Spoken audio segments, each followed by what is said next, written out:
Greetings and welcome to Channel Otherdoc. I'm Jim. I use he/him pronouns, and we are playing the Cold Ruins of Lastlife. Amazingly enough, this is a sort of a setting for Dungeon World where we're all undead, and we've had many a travel, and we are, I think, nearing the end of our journey. There it is! There it is, right there. And we shall see what happens. I am playing Gregor, who is a much put upon suit of armor, pretending to be a paladin, basically, and or perhaps a specter trapped in a suit of armor. We never really decided. And let's move on to Rachel. Hello. Let me unmute myself. Hi, everyone. I'm Rachel. I play Sivna, the hunter. I use she, her pronouns. Sivna uses they, them pronouns, and they're a bog mummy. And also, I love them so much, which is important to the narrative of the game, obviously, and the mechanics. I love. Excellent. And let us move on to Charlie. Hello. Hi, I'm Charlie. I play Auden. We both use she, her, and Auden is an icy mage who doesn't want to be anywhere near the dragon. That's gonna pop up soon. Yeah, it's just one of those things that sort of happens, I think. You know, you go somewhere and then suddenly there's a dragon. And now let us hand things over. Now, before I talk too much more and spiral into oblivion, which is where we are right now, I'm going to hand things over to our GM, Mathias. Hi, I'm Mathias, him. I wasn't ready. I needed to sneeze. I pushed the mute button when you asked, and then I couldn't sneeze, and it didn't happen, so now I'm feeling really unsatisfied. I hate when that happens. It's like when there's like the undiscovered sneeze just sits there waiting to release, but it never comes. Well, I will also say we are also down Lloyd today, unfortunately, as Lloyd's recently had work timing things happen. I think they've been changing his schedule on him, so I don't think we're going to be getting to see him today, unfortunately. Sorry, go ahead. No, yeah. Instead, we already heard about the dragon. Last time we played, we pretty much played out the assault on Castle Oblivion up to a certain point. If I remember everything correctly, you had found a way, or you found a way through the catacombs, something which Gregor remembered.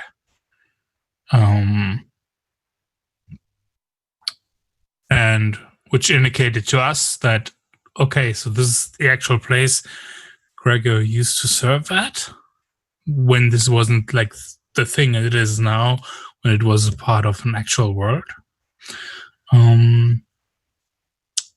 And this became clear when Gregor came upon the burial crypts of his family, if I remember correctly, right?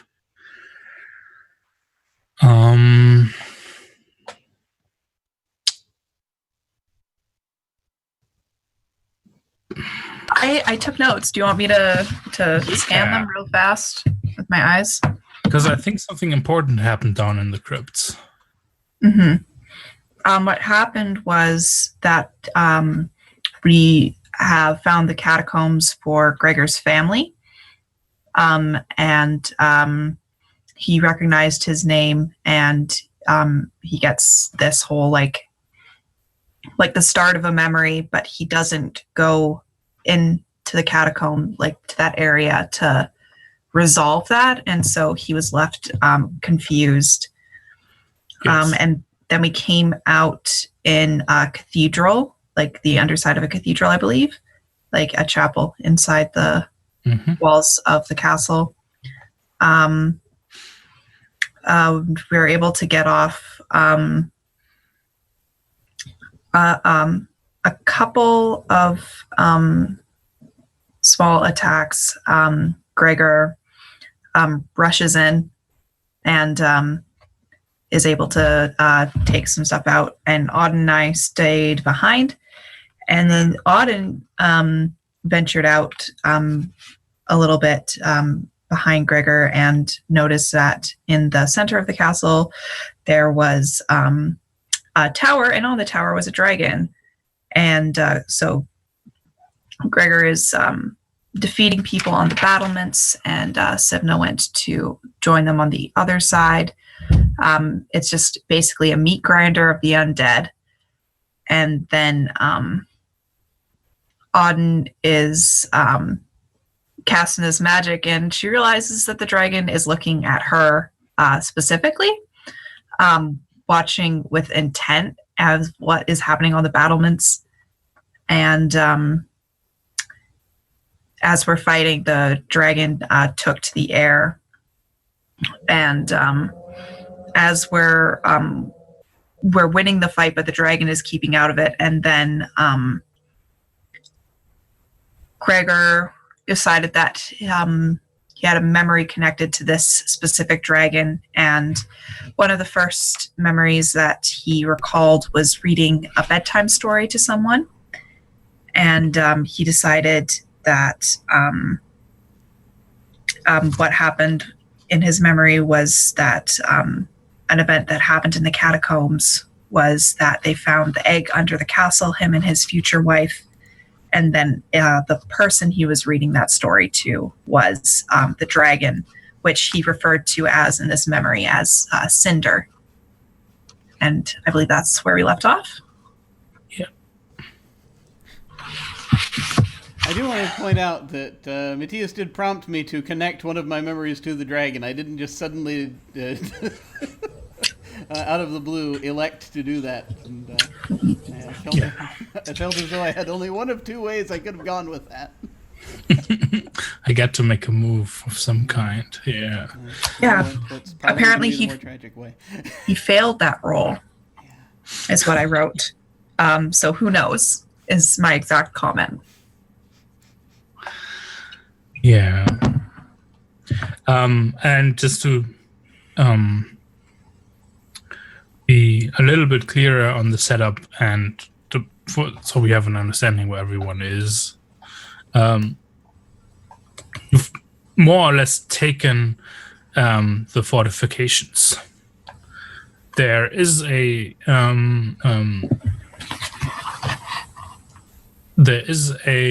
central citadel where you remember the open gates that you didn't take. Because there's like a void in there pulling people. Yeah, exactly. It has a draw on all the undead, and so that citadel is sitting in the background, and on one of its spires was where the dragon was perched. At first, rather disinterested, then becoming interested when Auden started flinging around her magic. And I think where we ended, was Gregor's memory. And Gregor, you had just taken one of the last towers, basically. Like, there's still like mop-up battles, but the defenders are pulling back towards the citadel. But more or less, your attention is on that dragon that's swung itself into the air. Who you think you could name as Cinder, though. Did you consider pronouns for Cinder? I did not. I don't think I specified. What do you think they are? That is an excellent question. I could easily just decide randomly if I wanted to. I'm going to say, for the sake of here. I will say she, her. Okay. Oh, interesting. Yeah.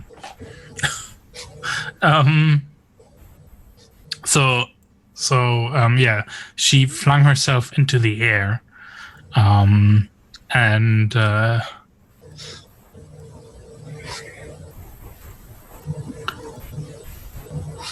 drew nearer. I think, Auden, you ran into the tower that Sivna was taking, if I remember correctly. Basically, to seek cover. Yeah. So I think we see this huge dragon swoop down and basically land on the battlements between those two towers. The poor undead underneath there get swept up. But it's not like an attack. It's just like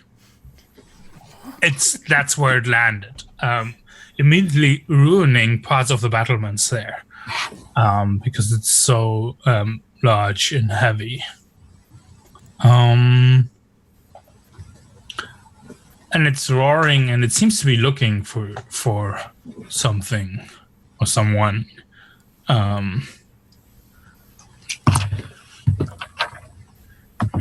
What do you do? That is a good question. Oh, and before that question, do we need to revisit your bonds? I think so. Auden, would you like to start? Yeah, sure. Mine with Gregor was Gregor once knew the secrets of the kingdom. I will get those from them somehow. I need them. Found one. Yeah, like I think we have one of those secrets right now. It's a big fucking dragon. And then my old one with Sibna was that in the days before the end, they were pure soul. And I think we were supposed to change it, but I don't think I ever decided on one. If you do in the middle of the session, that's cool. Just announce it. And I will. like, now that she's done, now that I've done, whatever, depending on where this goes. Yeah. But do you want me to read the Legionnaire? I don't know. I don't think that's pertinent. So,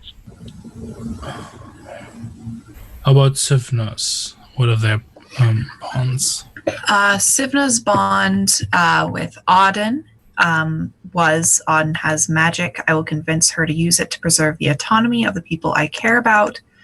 And I resolved that last session. To Auden is selfish with her magic. I will show her what selflessness and sacrifice mean. And my bond with Gregor, I don't have my previous bond written, but it's been this one for a couple sessions, is Gregor has protected my people and shown himself to be more reasonable and pragmatic. I may not agree with him, but I will trust his ability to lead, especially in my upcoming absence.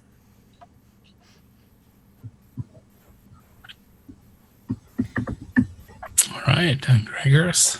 All right. So my bond with Auden still is I have died again in Auden's service.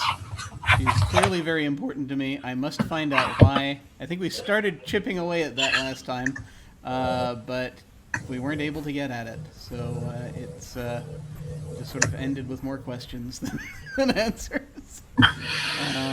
And with Sivna, it's Sivna must survive this the coming siege so that their people's unlives will continue to have meaning afterward.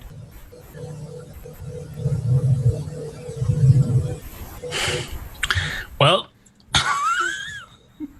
I'm at 9 out of 20 hit points, so that's your warning. You'll be back. I'll be fine. I'm fine. We're good. It's just fine. Everything's fine. Generating thing. It's fine. And I think I actually hit enough XP to level last time, but we haven't had a chance to rest or anything, so I feel you're not going to. So Nope. Just lay down. yeah. Just turn to Greg. Hang on, just a second. Need I'll lie a down real nap. quick. Yeah. Okay. Yeah. So Cinder roars and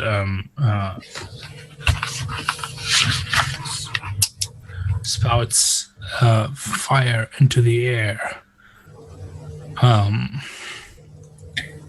My question is Cinder count as spirit? Because I can kind of commune with spirits a little bit. Right?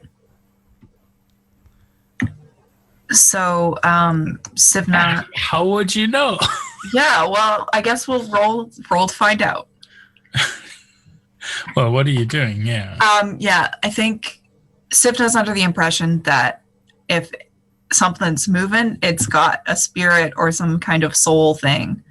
That's their belief. And the dragon is a moving thing. And they're standing outside the tower and looking, trying to make eye contact with the dragon. And the moment that they share that, they're trying to like pull on that essence to try and understand what the dragon's purpose is, what she's looking for, like everything, right? Yeah. So I'm going to roll Communion of Whispers. No. What am I going to roll? Nothing for the time being. Okay, very, very You fun. do that, and you reach out like you're used to. Mm-hmm.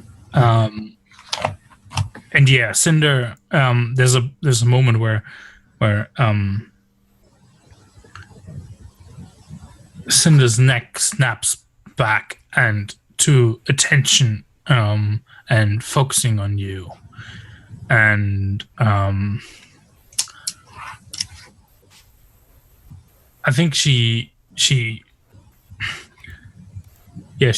crawls forward towards the tower, and she can almost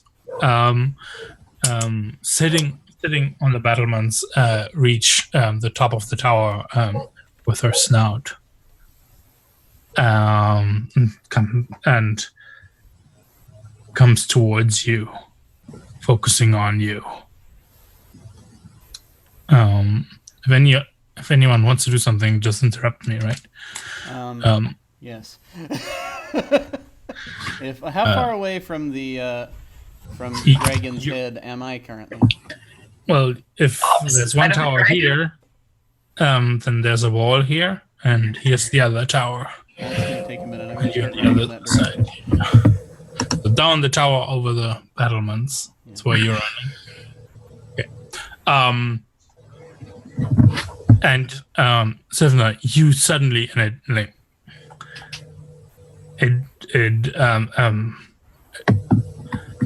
hits you like a gust of wind. You can hear inside your head a voice. Where is she?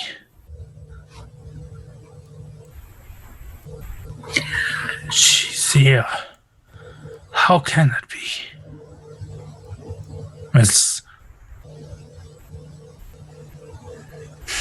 not going to speak aloud, but in like the same way, because obviously we've got like a thing going on. Like, I'm just going to send back a picture of Auden. Like, pew. Or like, is that who you're thinking of? Auden? Question mark? Yeah, she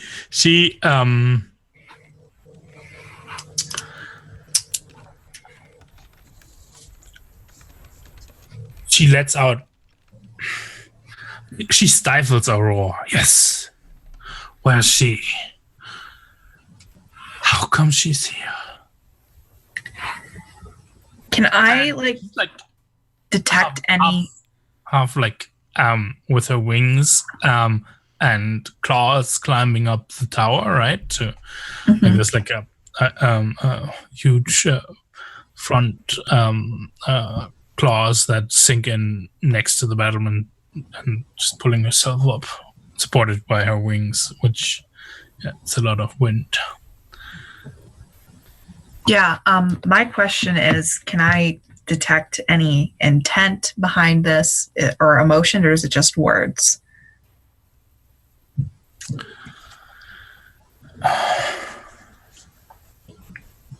It's definitely emotional.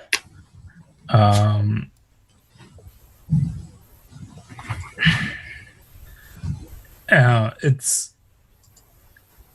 think it feels. Let me check a thing.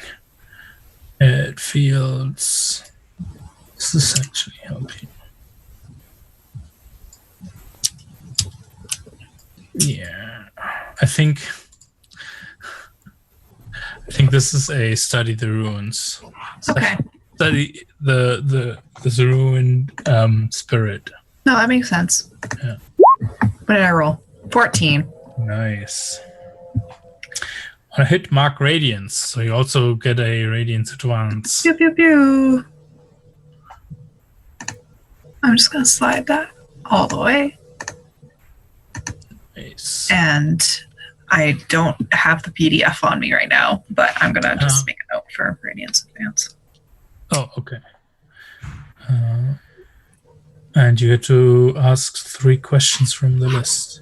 Okay, cool. Let me just make a note quickly. Yeah. Ah! And I can send those over. Radiance memory advances do not require a rest or anything. Yeah, I know, because I've been taking them as we collect them. Yeah. Yeah. So my first here is I get 3 because I got a 10 plus, which is very fun of me. Thank you. My awesome wisdom score. I love you. Anyways. What here is wrong or strange? She feels. Wait. The spirit you're communing with.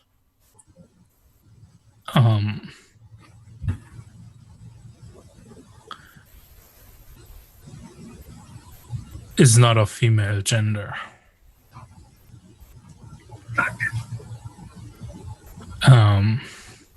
Whatever spirit is talking to you is not of her body. Great. I'm going to ask, how could I take control here? And yeah. Oh, he's absolutely obsessed with Auden. Like, that comes through clearly. Mm-hmm. The door is talking to you.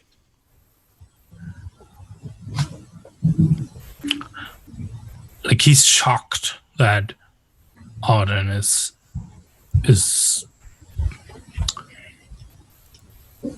here in Lastlife. Mm-hmm. Yeah. So that's how you would be able to take control, right?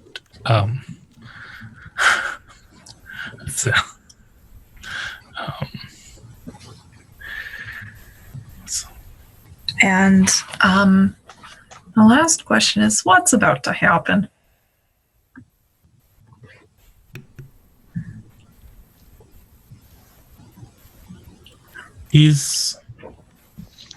What's obvious is he's going to push you, right? Like this Auden question. And he's got confirmation that she's here.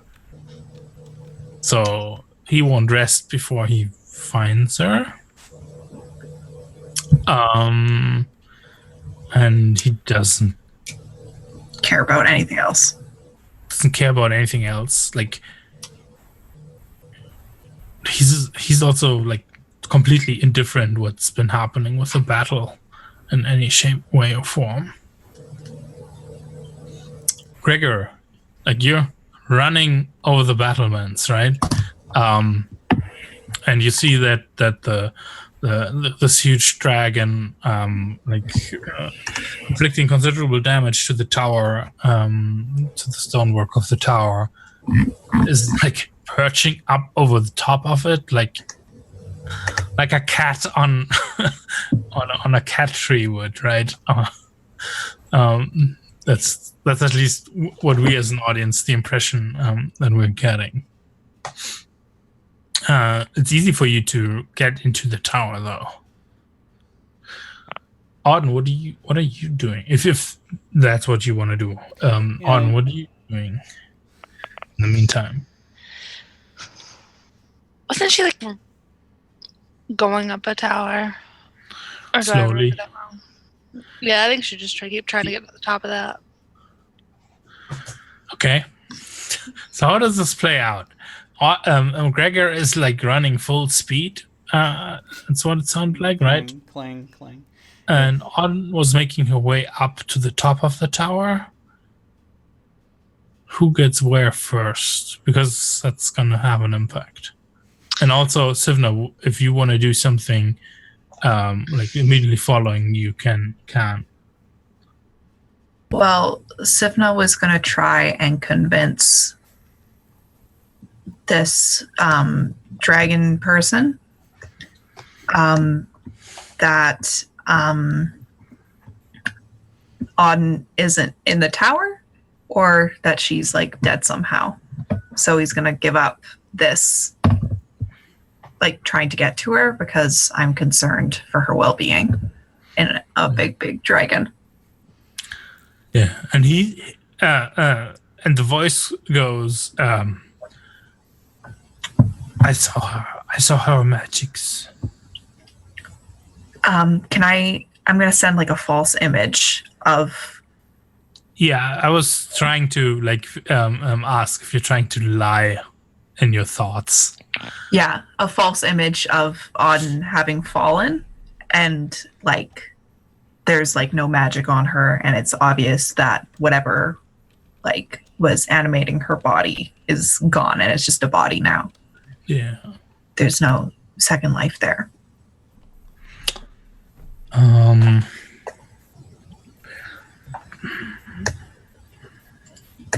This could be a lot of different ones depending on how you wanted to play it. Yeah, I'm thinking if this could be sway hearts and minds. Is that what you're angling for? Mm-hmm. Well, I think it's sway hearts and minds. I'm just wondering what I would be rolling with, because you could say I'm tricking his senses or distracting him. You could also say that I'm arguing my case, whether in good faith or not, which would be intelligence. It could be like I'm preying on his weakness, or I'm playing to his emotions, and that's 4 different stats, which you could argue that I'm using. Here's the tricky thing, though. How? I mean, you are a little bit versed in telepathic things. Well, you commune with spirits, at least. Yeah. So that's the thing. Yeah. I think it's tricking their senses, because the thing here is you need to communicate how, like, you're just imagining out of the blue Auden as a dead, like as a fawn. Yeah.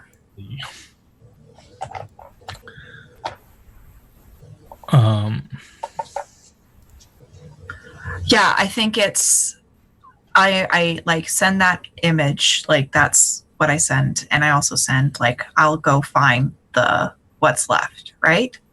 I'll go retrieve it. Mm-hmm. Okay. Wait here. Yes. Stop climbing the tower. Yeah.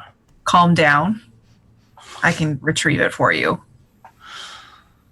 Mm-hmm. So would that be rolling with Dex? Okay.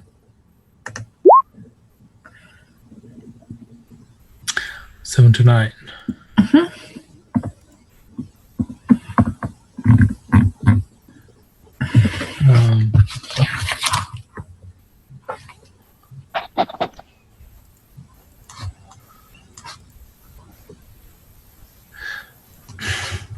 cinder roars and spews the liquid fire all across. Do not lie to me. Bring her to me. No one leaves this tower. That didn't work. Well, I'll bring her to you. I mean, you have the opportunity to back inside. Yes. Yeah. Before Auden comes to the top and just like, hey, here am I. So I think you catch Auden as she's like making her way up. But I think you also were very careful last time to avoid what's basically the windows. What do you call those? They're made actually for shooting out of more than their actual... Like arrow slits or something like that. Yeah. There is a term for them. I've forgotten. It might be shoots, but it like CHUTES, but I don't know. I had the German word on hand, but that's not really helpful. So like on top of the tower or in the middle of the tower? Yeah, like the ones that are like wide on the inside and they get narrower to the outside, so like you can shoot out, but no one can shoot in. Military architecture and embrasure is an opening in a crenellation or battlement between two raised solid portions and walls. A loophole, arrow loop, or arrow slit passes through a solid wall. It was originally for use by archers. That's probably it. Yeah. An arrow slip.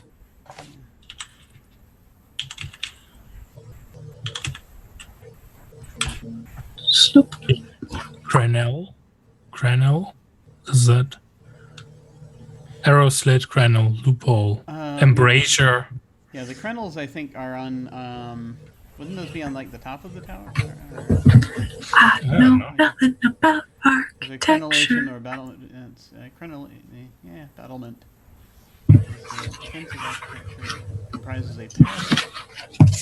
Oh yeah, Gaps or indentations are often rectangular. Those are. Yeah, I think those are like the crenel. I think those are on the top. Shall we? Yeah. Welcome to the architecture hour, folks. I know nothing about architecture. That's not true. The only architecture I know anything about is ancient Greek architecture. So, very cool. This is like your expertise. Yeah, yes. I know one. I am a horse expert. I am old Greek expert. But here's the thing. I only like the really old stuff. So the newer you get, the less good at it I am. Just so you know.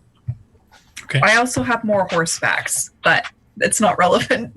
We don't have undead horses. Right now, yeah. We left the undead horses outside, I think. Yeah. Yeah, so when you move back in, you definitely can find Auden. And I don't know how loud Gregor is. Clank, clank. He's not very quiet. As he's trying to get up the stairs. The great thing about being undead is like you can just run upstairs because you're not going to get out of breath, right? That's true. I get rather the impression since I was across the battlement that I feel as though Auden might have gotten there before me. But, yes, and Sivna intercepts Auden before Auden just walks out on top of the tower, right? That's how I understood this. Mm-hmm. So I think, that's what I want to see. Sivna coming down and spotting Auden like a floor down. Mm-hmm. You can Like, see like the light streaming in, like casting shadows down on us. I'm going to grab her wrist with my weird hand, and I'm going to say, that dragon wants you. There's like a shadow moving around inside the tower, right? Because the tower inside is pretty hollow. Like all whatever was inside has rotted away. So only the stoneworks really remain. And Cinder is like climbing across and trying to peer in those arrow shoots, right? So there's like points where there's like this huge dragon eye. It's like trying to peer in. Yeah, exactly. As you've pulled Auden to the side. What is inside that dragon doesn't belong there. It's incongruent. And that thing that is controlling it wants you and nothing else. I mean, it's a dragon. It probably wants to kill us all.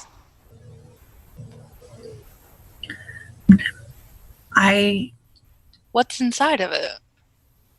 A man, a person. They seemed shocked that you were here. Did they have a name? No.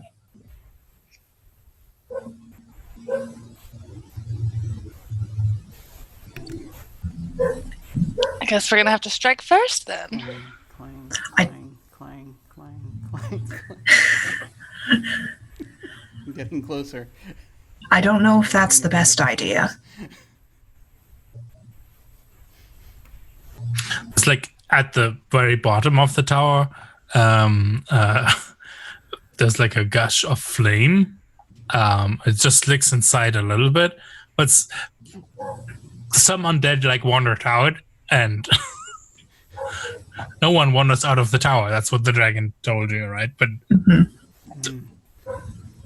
like your remaining surviving forces inside this tower don't really know. I guess now they know that they can't leave the tower. I don't know if destruction is its intent. The only thing I got from it was obsession for you. That's unfortunate. I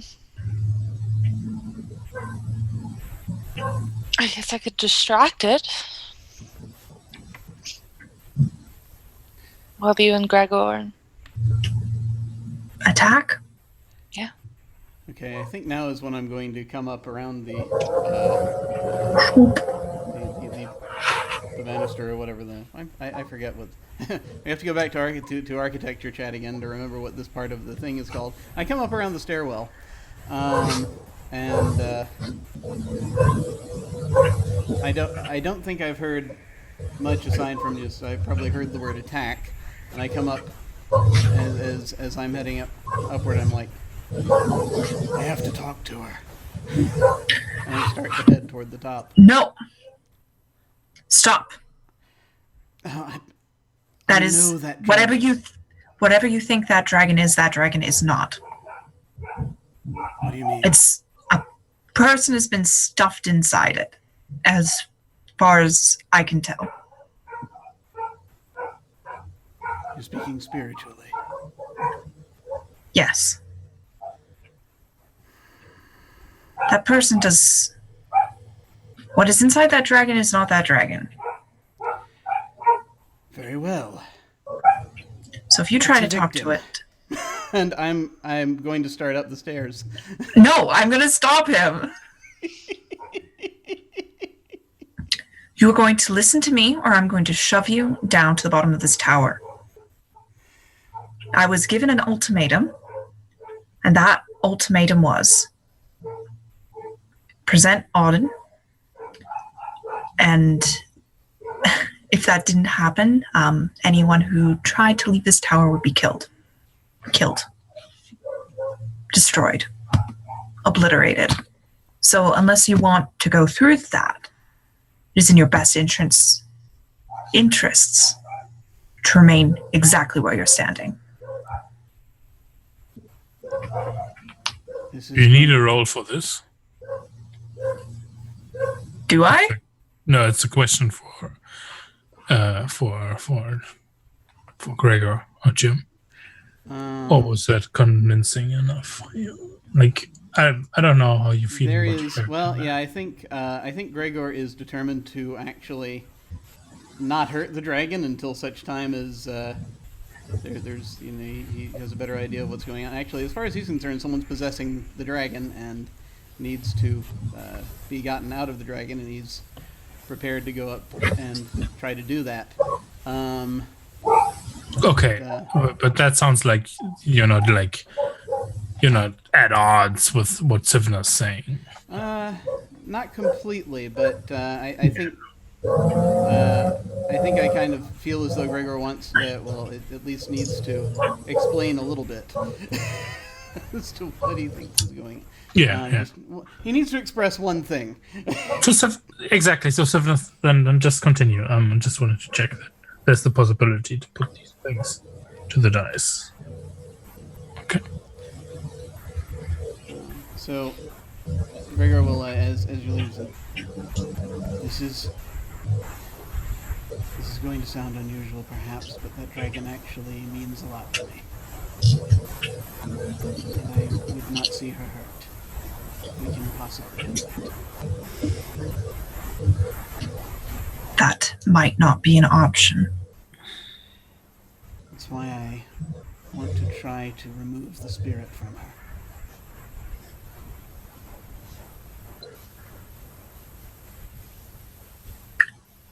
Auden, will you permit Gregor to approach the dragon with you?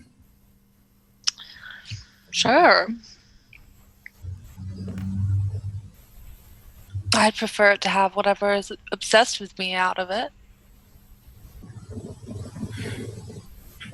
Very well. Just kill us like a normal dragon.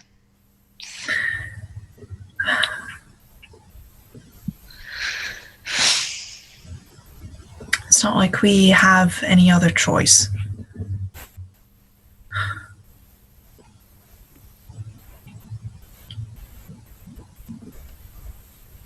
All right, then, what are you waiting for? You have a dragon to talk to.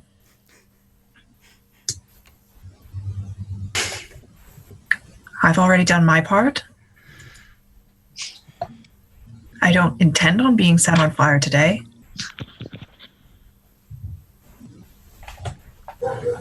Auden will just continue heading up to the dragon. I'm going to be right behind her.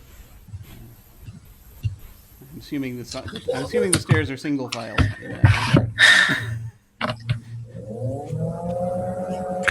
Yeah. I will try to. I mean, I'm going to try to protect her, but. Sivna, you stay behind. I'm gonna bring up the rear. All right. Okay.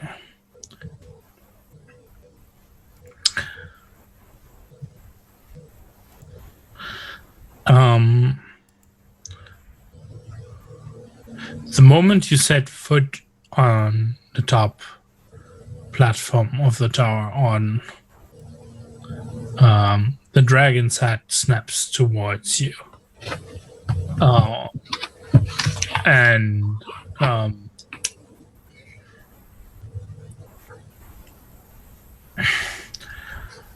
think in a way this is just on blast in a cone-shaped form.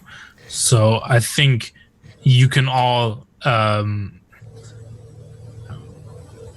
like this is not pinpoint communication. It's just like cone of telepathy, right?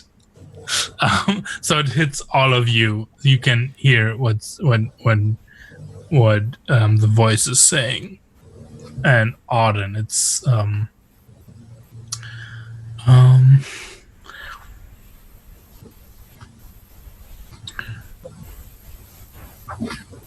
what you hear in your head,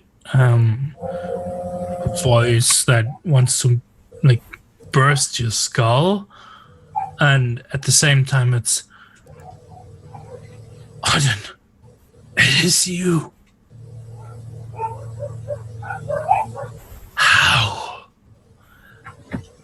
How? And it's like clambering on top, right? Setting down its claws like around you and getting very, very close. So what do you remember about your master, Odin?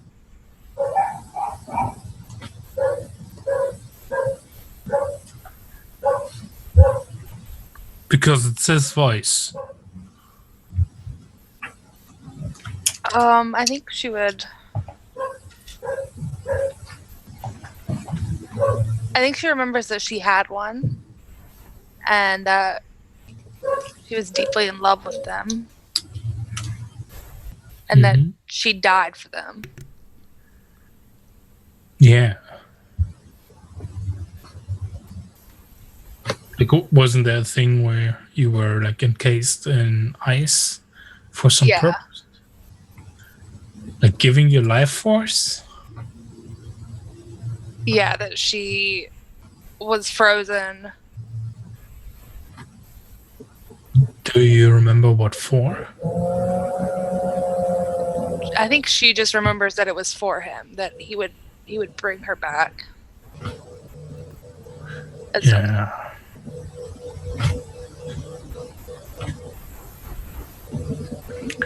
How do you respond?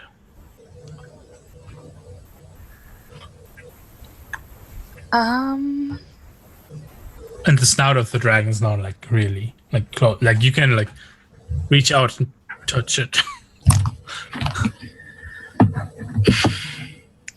I think she would reach out a hand and place it on the dragon. And like after a moment, I think she would like try to channel all of her energy and magic into freezing it.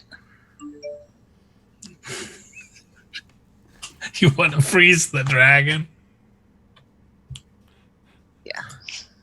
She does. I think it would be black magic if I had to roll for it. I mean, black magic is when you weave a spell to inflict pain. And spell weaver is when you roll plus 12. No, wait. Where is it? That's the trigger wrong for your spell weaver.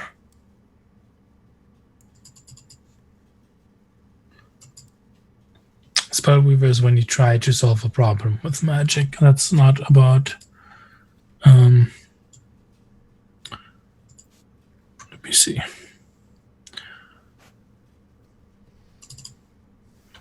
She wants it to hurt. Yeah, the question here is really what your intent is. What do you want the outcome to be? Not to like fully freeze it, clearly. She just wants it to feel the pain of the cold. Okay, if that's your intent, right? If you don't want a different outcome, then yes, then it's black magic. Wait, don't just roll. Oh, sorry. Never mind. Ignore that then. No, I haven't seen it yet. What did you roll? 7. Oh, 7. Because you have to choose stuff, right?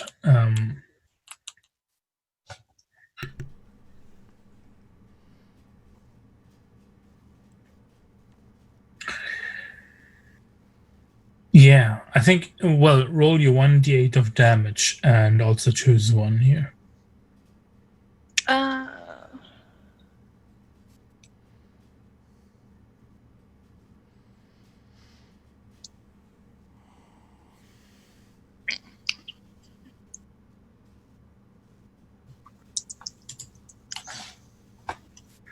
Nice. And then I think let's go with it saps energy. Okay. So you're at -1 in now. You can actually just click on the respective what is it called, ability in this game. Yeah. So then factors in automatically.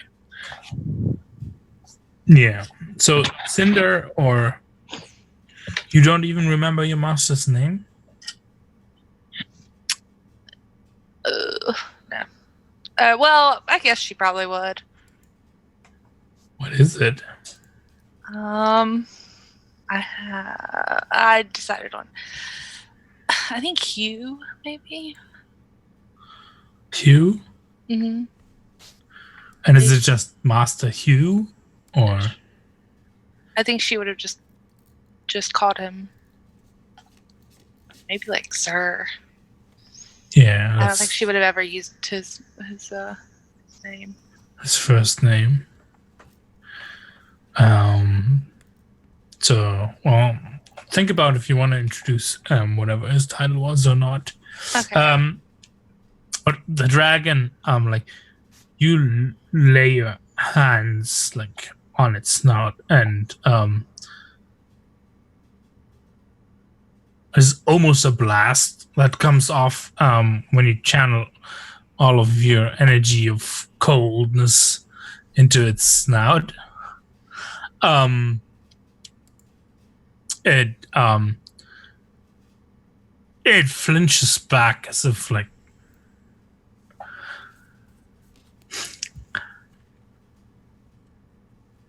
right, as if like horribly stung into the snout. I think its head goes up, and we said that the towers weren't like open top towers, but flat, right? So its head it was like crawled inside there, but its head flinches back and takes like the roof with it. And we see it like from further outside where like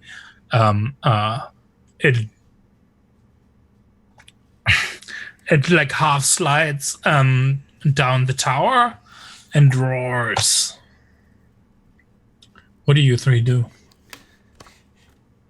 I think my first, my immediate reaction upon seeing this is just to give Auden a sort of a shocked look, and just I don't think I'm even going to. We didn't have time to talk about it, so. Is the tower seeming less stable at this point? Does it feel like we're gonna No. The roof's coming off yet? Good point here. Yes. No. It's this massive stonework.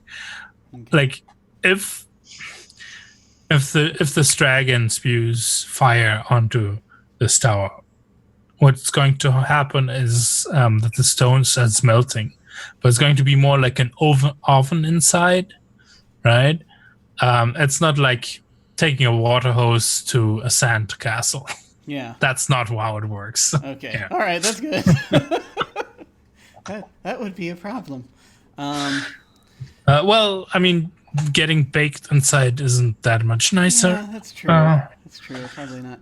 I'm going to do something terribly risky. I know. Go figure. So I'm going to step to the edge and try to and see if I can see the dragon, and I'm going to try to get its attention. But I want to see how it's looking before I do anything. It's she's screaming and loud and spewing fire and basically pushing herself off of the tower into flight. Okay. Right. So there's like huge gusts of wind hitting you as you're like being mentally and everybody behind you assaulted by oh no, Is it you? Who are you? And that's like, it's kind of questionable. This is like doubly, it's like posed to Auden. It's also posed to you as you step forward towards the edge, right? I take out my axe and I'm pointing it at the dragon, where it's, and not in an I'm about to chop you, but just sort of a hey you thing, Yeah. more than anything else. And I look down, and I will try to, as loud as I can mentally, shout back. If that's the medium. I'm probably saying this out loud at the same time, Yeah. just for the sake of it. I am saying, I do not know who you are, or what you are doing here. But that body is not yours. Vacate my daughter immediately in the name of the Eidolon.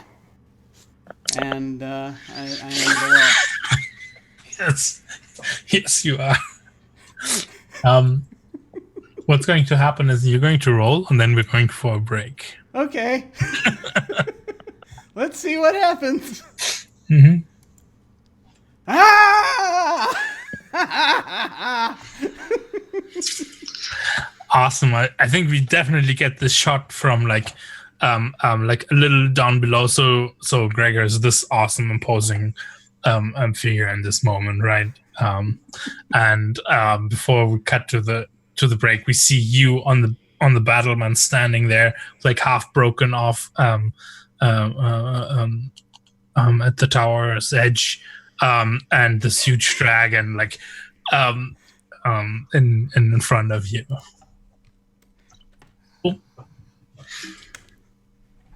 Awesome. Well, I think we're going to go to break now. We will be back in a few minutes. See you shortly.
returned, and we'll get to see what happens, I hope.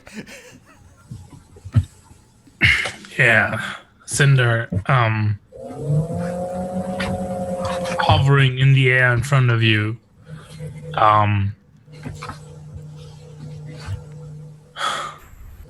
engulfs you in flame and fire. And everything that's on top of the platform. What do you do, Sivna Nord? I'm not standing outside. I've been inside this whole time because the dragon said anyone coming out of the tower except for Auden is going to get burned. Oh, so I thought you. Okay, gotcha. No, I followed them up, but I stayed within the stairwell. Well, then the question is just for.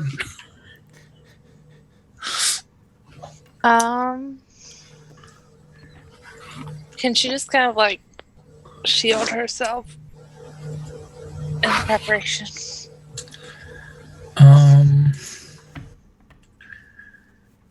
With magic.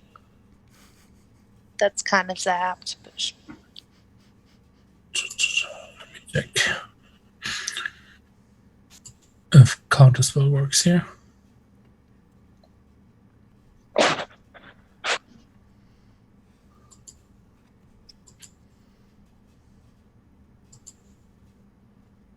I think that's actually the most appropriate, right? Counterspell. If that's what you're doing, if this is I'm gonna defend with magic. yeah. Yeah. Even with a negative modifier, or a smaller modifier. Stopped. Choose 2. It does no damage, and take 1 plus forward against the caster. Okay. What does this look like? Just icy energy surrounding her. Yeah. Plus a little bubble shield. I love this because it is a bit of a prolonged fire that Cinder spits out.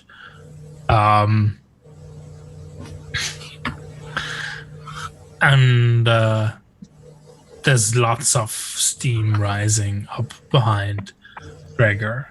Gregor, you're immune to this stuff, right? I took magical fire for my oath while I'm currently on my quest. Mm-hmm. I should hopefully not be harmed by magical fire. Yeah. You aren't, but everything you carry with you. Ah, crap! What do you carry with you? So, let's see. I have that battle axe that I picked up, and my scale armor, which might count as me as well, possibly. So it's, I think, all I've got listed here is just the axe. So adventuring gear. Wait, so I've got some. I have what it says adventuring gear, so I don't know what items are in there. So probably it'd be my axe and my adventuring gear stuff. So what's the mark of faith that you were carrying? Mark of faith. That I think was actually, I think we said that was on my breastplate, if I remember correctly. Was the sort of symbol of my order, which includes the symbol of the Eidolon, which is the descending comet.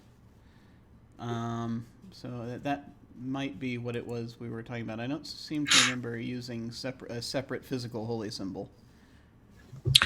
Yeah. But you are actually what's inside your armor. I think your armor is melting away. Okay. I think we're going to see the specter that's been moving the armor. All right. So yeah, basically, if the armor is melting away, then what's underneath it is you get this sort of long-haired relatively, it's clean-shaven male. So he is has got his hair is white at this point. In the afterlife, it is anyway. And he is got just basically a sort of very simple kind of just a little tunic thing, tunic and trousers underneath, probably.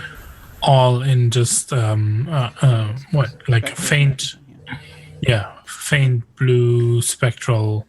Yeah, and so this miasma comes silhouette. off of, Yeah. I'd forgotten. So, and he also has, his eyes have these pinpricks of blue light in front of them, immediately in front of them at all times, pretty much. And well, sometimes they flare up, sometimes they go down, and just wafting off of and around him are always this mist.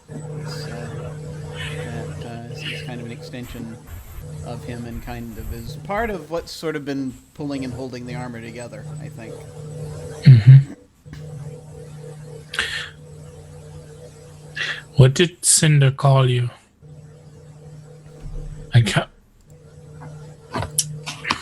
That's an excellent question. Was there like a?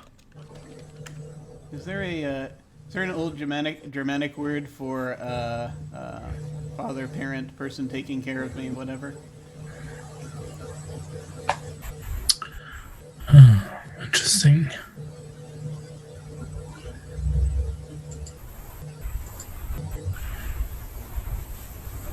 Yeah. Rachel, didn't you look this stuff up? Didn't you have something similar for Sivna? Have something similar for what? Like names? I just googled really fast.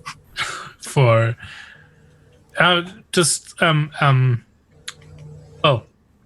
let's do it this way. There's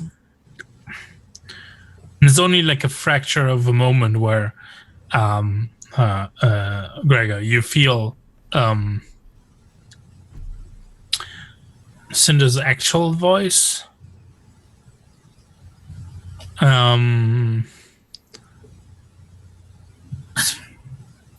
expressing something akin to recognition until she's suppressed again. Sort of reach out, even though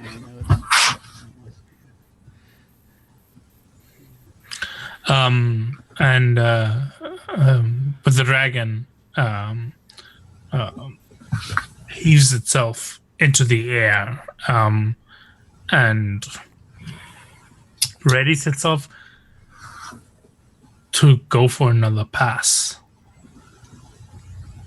Auden's gonna call out,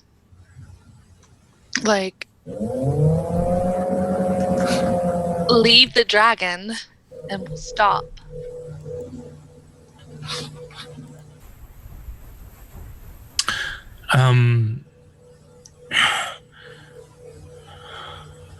I think it half lands with its hind legs, right? And roars at you, and what you hear is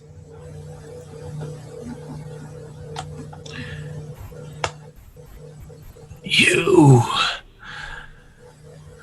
How did you survive? How did you make it here? What are you? I'll answer all your questions if you leave the dragon. No. It cost me all I had. What other way was there to survive the end of times than to take hold of a creature that would be able to make it through?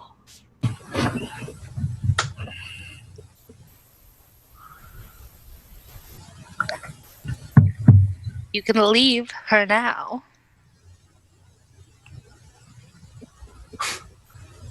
What is this dragon to you?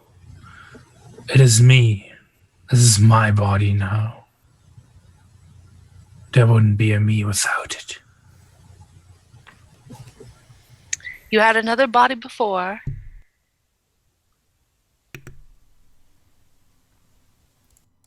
Yes, everyone died. Look around yourself. These fools. Definitely meaning like, right, you remember all those people in this Castle Oblivion thinking they were still alive and acting like they were normal human beings. Mm-hmm. These fools, they might think they still follow someone. But that's not the case anymore.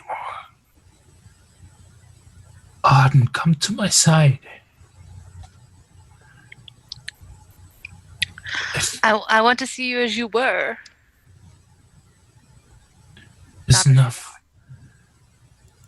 There's nothing of me left from back then.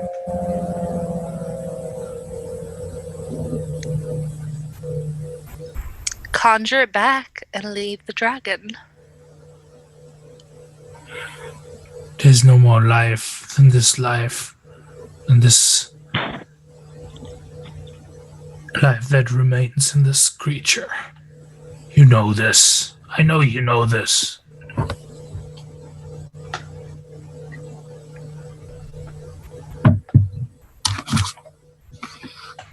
Gregor, what do you do? And Sivna. Rather upset. He is. So. Yeah. You can assume you also heard everything of this, right?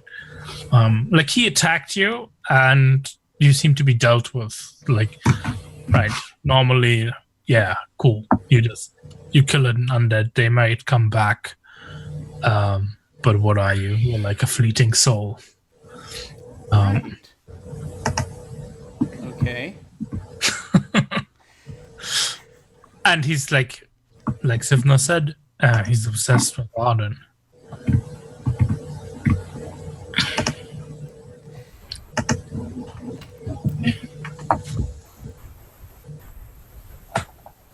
Who were you in life? Did you have any pretense of nobility?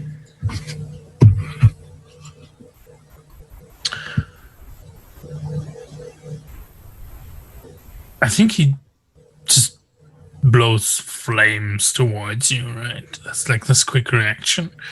Unless on you explain this.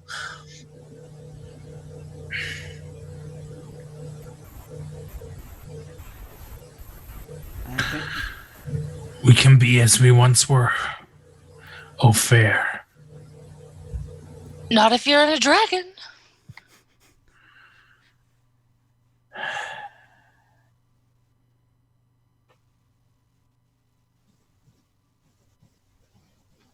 Why not? This is mightier than I've ever been. We can build a new world. You as my queen. Isn't that what you've always dreamt?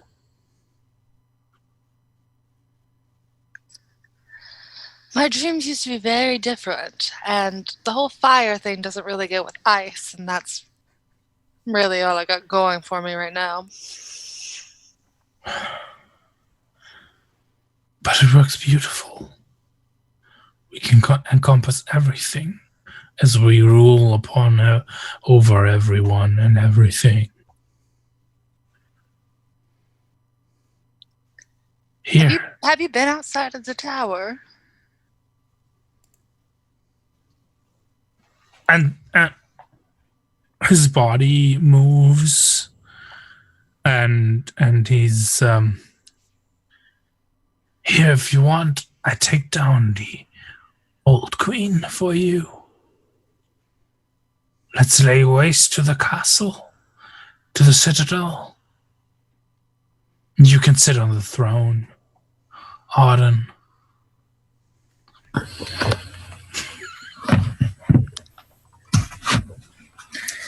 Oh. If that's what you want, I can give you that and more. Can you take down the queen, and then we can talk about the rest.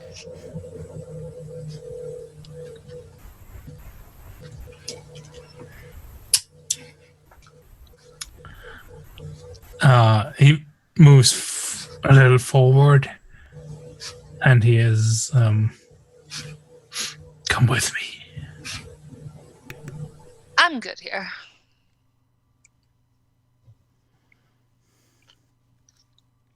And he roars up in rage. Play your games. Yeah. Doesn't interrupt me, by the way. Like, don't. Yeah. Don't. I've been trying to formulate it, and I haven't really been able to yet. But I am going to try to do this. It's going to be a thing where it's like, I'm just going to look, and I'm going to step forward, and I say, I am the Lady Autumn's protector. If you wish access to her, you would come through me. I challenge you, sir, spirit to spirit, for control. I challenge you against your claim to this dragon. You will not have her. And I don't know how possession works, or if it's something that even a person can do, and I'm not actually going to try to possess a dragon. I feel like I want to try, if he's within at all in any kind of range, and this is also terrible and suicidal, to attempt to run forward, kind of leap off, and intersect with the spirit inside the dragon. Yes. I want to attempt to basically punch him spiritually in the face. I hear you. I don't know how that would work, or even if it would work. Let's find out. Yeah. I think this sounds just like this is a defy danger.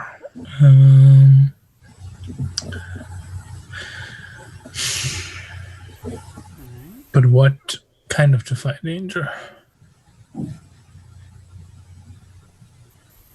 Excellent question.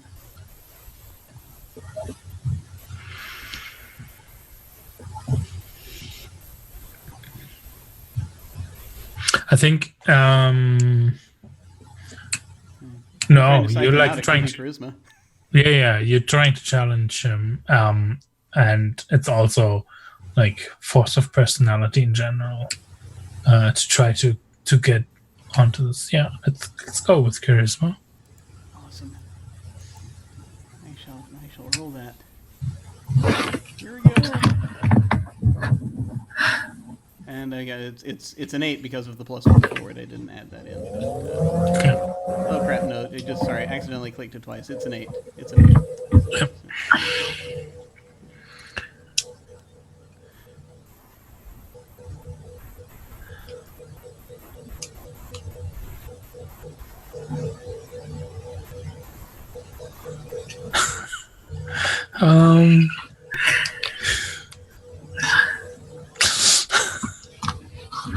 I mean,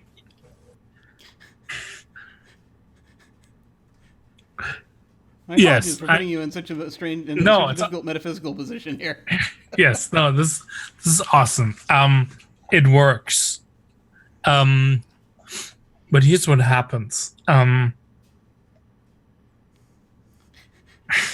first, I think we see you in your spectral form jump into the dragon.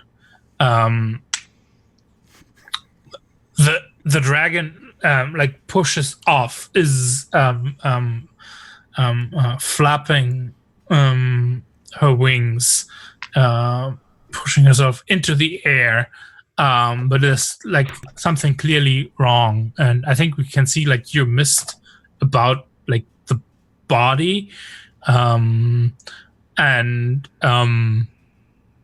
I think for you personally, it's just I don't think you really perceive much of what's happening all around you. what is happening is you're in struggle with Auden's former master, and with that, the dragon loses control. It's like she's instinctually pushed herself up, and I think you being inside of her, you feel like her core deeply suppressed inside, which probably just makes you fight harder. But the dragon is not doing what the dragon should be doing. It's losing control. And what you see, Auden, is it's tumbling backwards and starting to fall. And I think it crashes right into the citadel.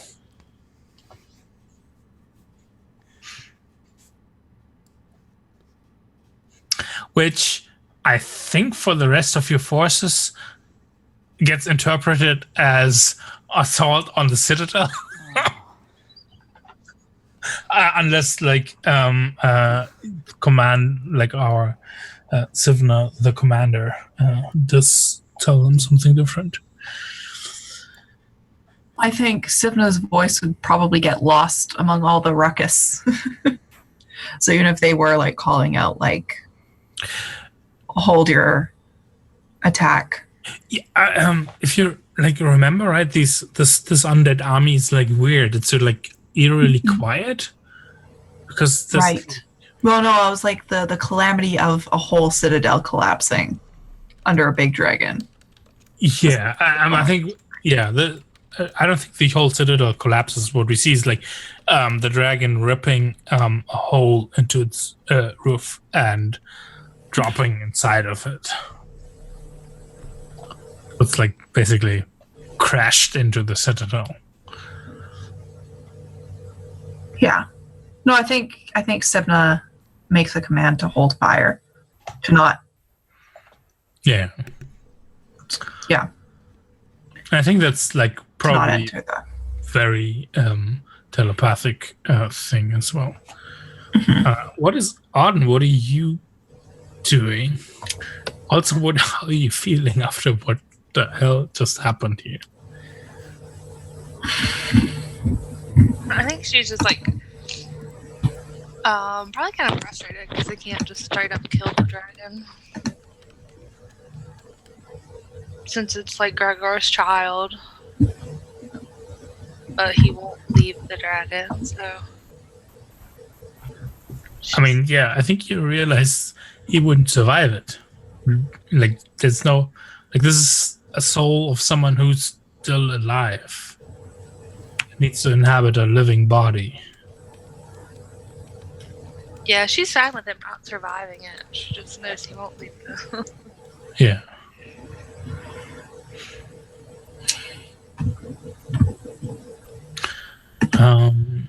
Yeah, quiet and silence. After big thunder of the dragon crashing into the citadel mounts over the battlefield. Citadel looms in the background. There's definitely smoke rising from it. Smoke and dust.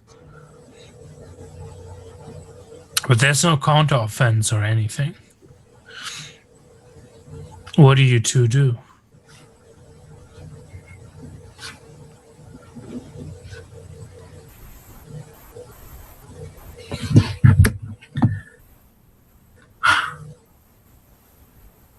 So we still have the dragon problem.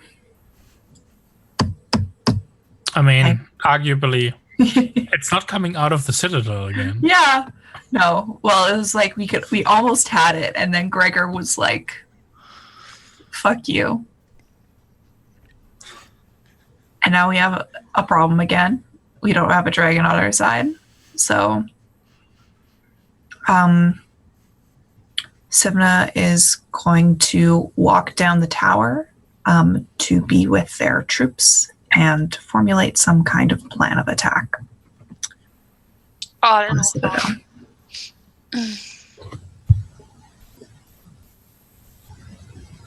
Auden will go down the tower as well.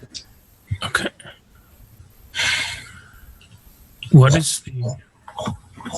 That's what Sivna sounds like. Unlike clank, clank, clank. It's more like Yeah. floppy.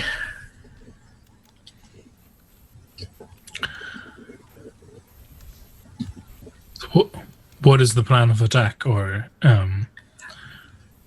How many of our soldiers survived?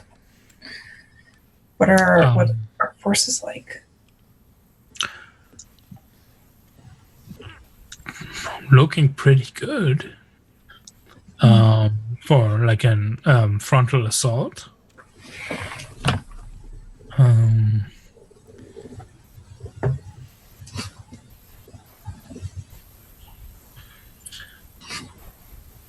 The defenders took heavy casualties.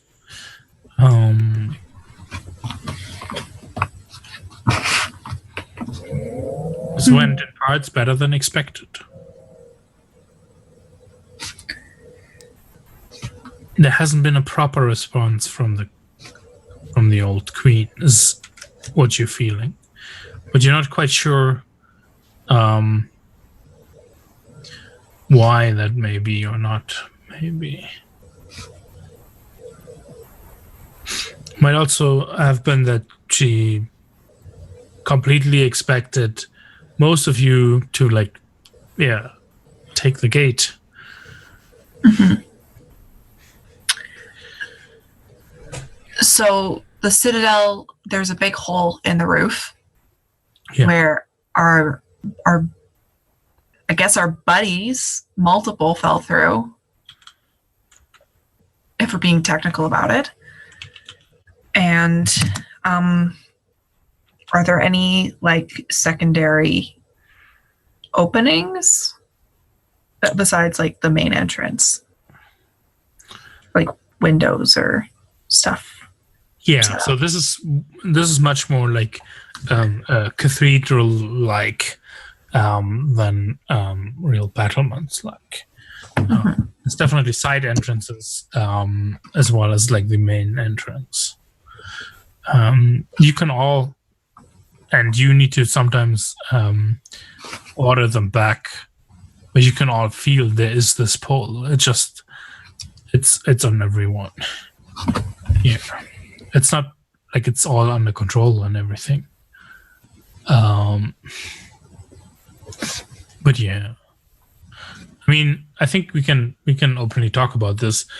Your guess that they must be... Well, the question is, are they possessed? The people in the Citadel, or are they...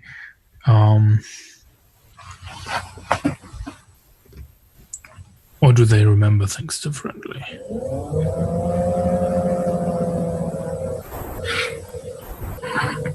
I don't think I understand what you're asking. No, I mean, those are two options. It's not a question. Like they could be possessed. It could be that they just remember things differently. Whatever is up with them.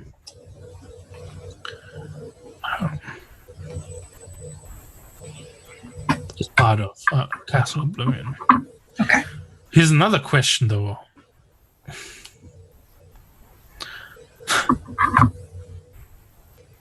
If you're planning an attack, are you planning to bring the unborn regent?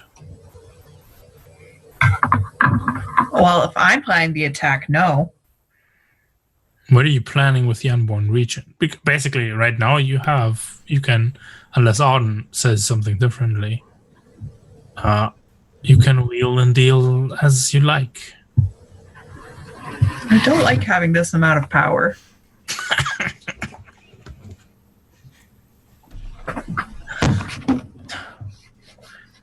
I mean, you heard the throne being offered to Auden. What did you feel about that? Not good. No one should. No one Or- should be on a throne. Sivna believes in the right to self-determination. It's less I don't feel corrupt by the power as so much as I don't want to mess up and make a big mistake. And I want someone else to make important decisions. This is Rachel talking, of course. Yeah.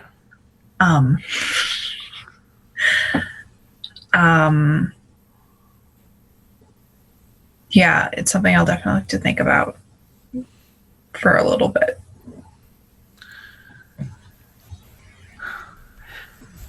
Let's cut over to Gregor, unless you have something on. No. Meanwhile, inside the dragon.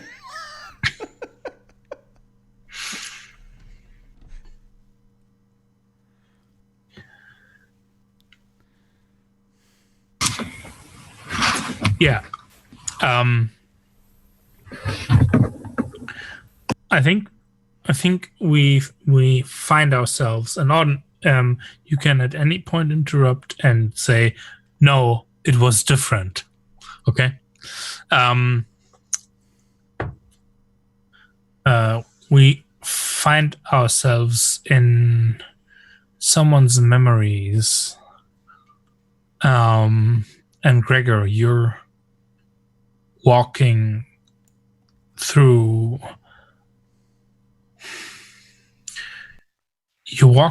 halls. Your hands are flesh and blood. You're in polished armor. So you know you don't belong here. But you're basically in, let's say, your subconscious image of yourself. Yeah. Right? I don't know. They had a name for that in the Matrix. Right? Avatar or something. Yeah, like the how your subconscious thinks of how you should be presenting yourself, that kind of thing. And that's how we see Gregor. And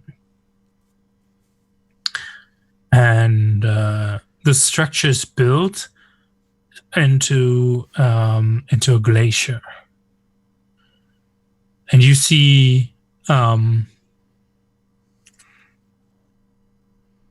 young Auden step out of a room in a fine dress that's seems to be specially made for a very certain specific occasion. There's like a man there, standing tall, elegant, but clad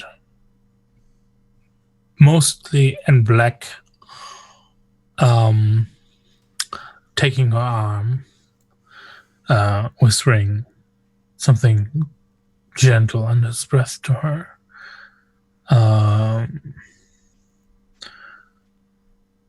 That's Sim. That's the voice.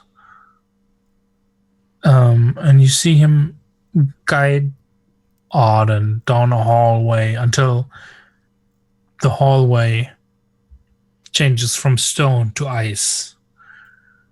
And he brings her deeper inside. What do you do? There is I kind of have a question involving memories, because and it might, there's a chance it might come into play for Gregor here if he recognizes Lord Hugh or whoever that is, if that's who that is, because we uncovered one piece of his memory that related to Auden, but it wasn't necessarily. But we determined it was incorrect, right? Where he was, I think, freeing someone from being bound somewhere and then running off. I can't remember it. I have to go back and watch it to remember what it is exactly that we said. But it turned out that was not actually Auden. That was either somebody who looked similar or someone that she was working with or for at the time. And I can't remember exactly what that. Jim can't remember exactly what that was. Me neither. And so it's one of those. It's one of those things. It's like that. I either know her or her house from somewhere. Yeah. And so I guess the question is, do I see gardenias anywhere? I think on her dress. Okay. If that's correct, Auden. How were you dressed the day you were sacrificed into the ice? Probably very bridal. Yeah. It's kind of a Yeah, that's how I was imagining it too. I don't know what the word is, but yeah. Are you thinking you're remembering? Like as a symbol, like. Yeah. Do you think you're remembering Lord Hugh?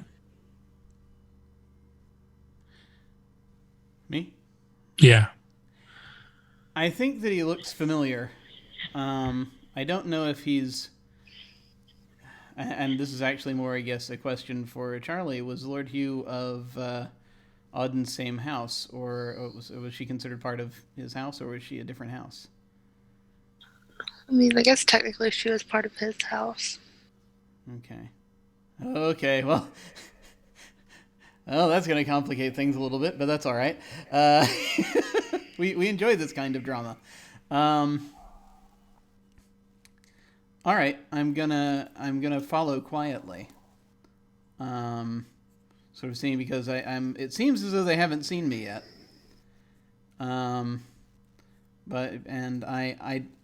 Gregor doesn't know what's about to happen, so he's gonna try to follow and see what happens. And of course, if anything untoward begins to happen, he may try to stop it. So it's quite a walk into the glacier, it seems. Like hewn inside the glacier, until you all arrive in a domed. Well, not a domed structure. It's just a larger room, and it's magical lights that cold lights that light up the place, and I think there's like a block of ice that's been left out, and that's where he guides Auden towards, for her to lie and bed herself down on.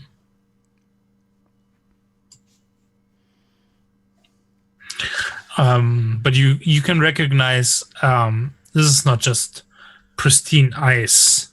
There's like runes all over the block. There's circles carved into the ice, which reflect the blue light differently. I don't think you have like the natural expertise, unless you say you do. I don't think I know exactly what it is that he's doing, but I think Gregor doesn't think it's good. No. Seeing what's happening. So is he? Did you say he was going to he's trying to carve runes or what did you say? There are runes carved in there, and Auden is laying down on the block of ice, and there's I think there's like little. It almost looks like if you have a little runway for marbles, that's about the form or the size of little little lanes on the side that all converge to one end of to one end of the block, where there sits like a little ruby crystal in it.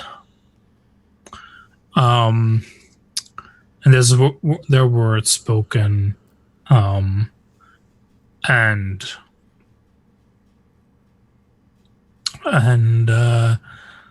you see him take out a long, slender, sharp dagger. Okay, now's the time. Now's the time to interfere. So he's not moving to like plunge it down onto yes. her.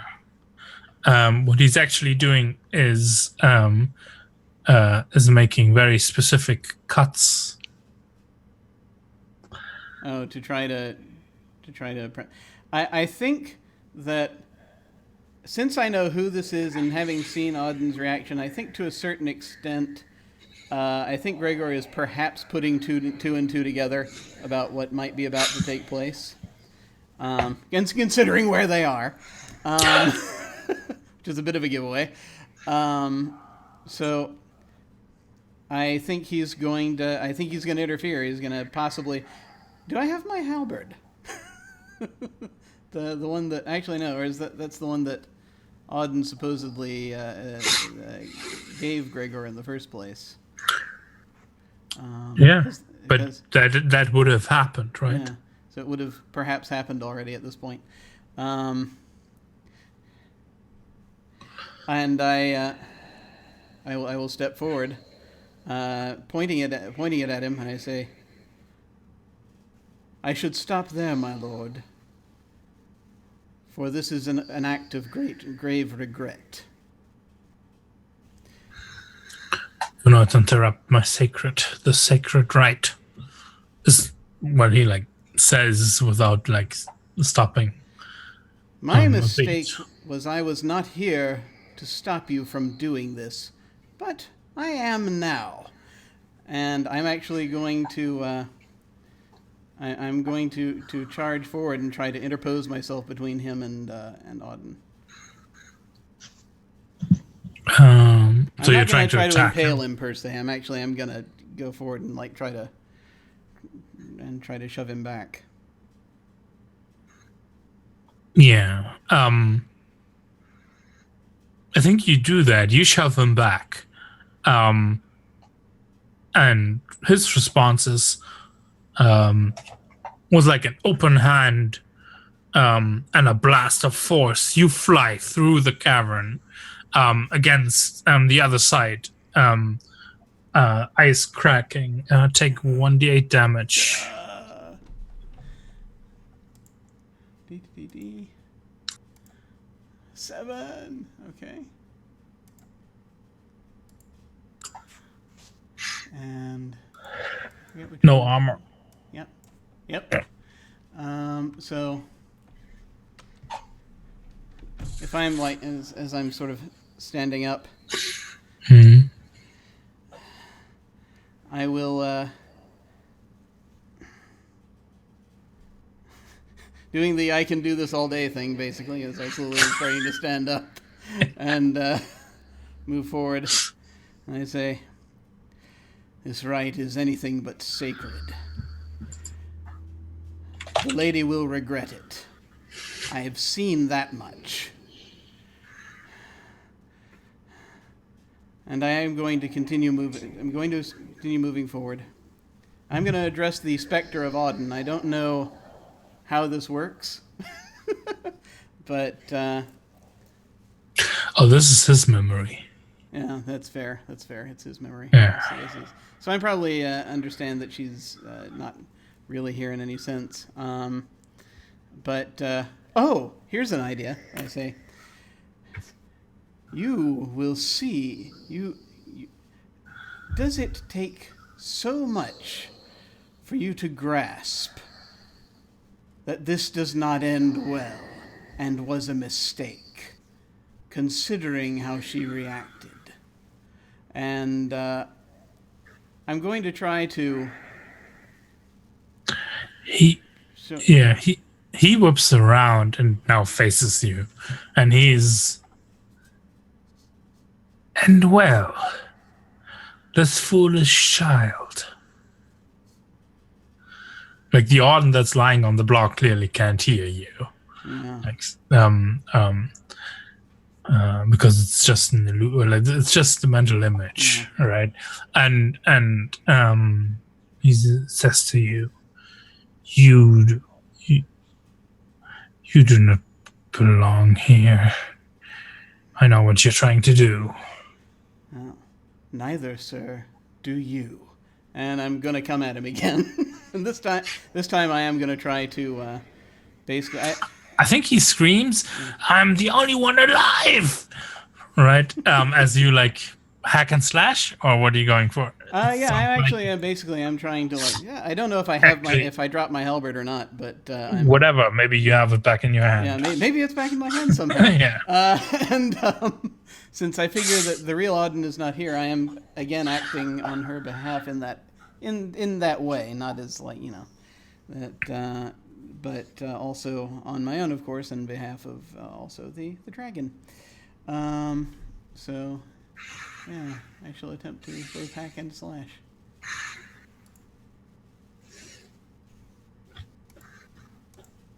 Ooh, that's a good number. You do it. Before you roll damage, you have to make the choice, though, right? Do your damage then avoid their attack. Hit your option. You may choose to do plus 1d6, but exposures. I mean, I'm gonna do the extra d6 because I think at this point, we know, Gregor. We know by this point what that he is a reckless idiot when it comes to stuff like this. So, I will do that. So damage in a d6.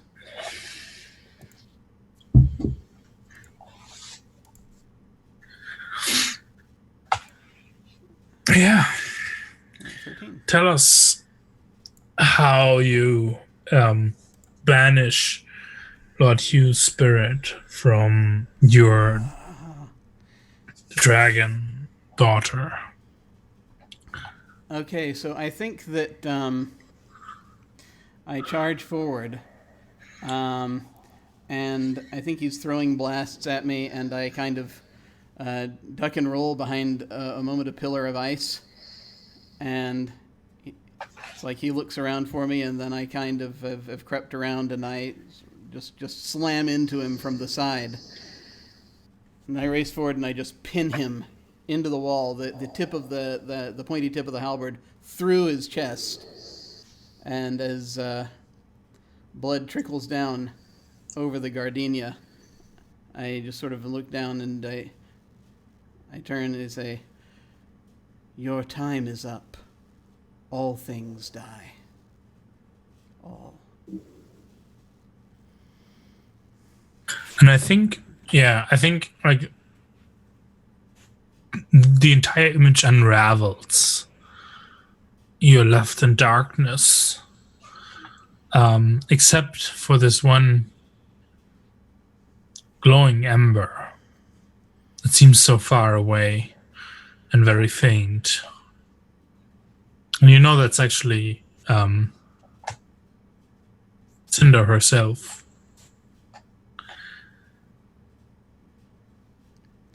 So I'm going, sorry.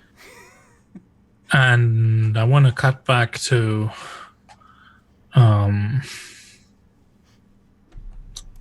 and Auden.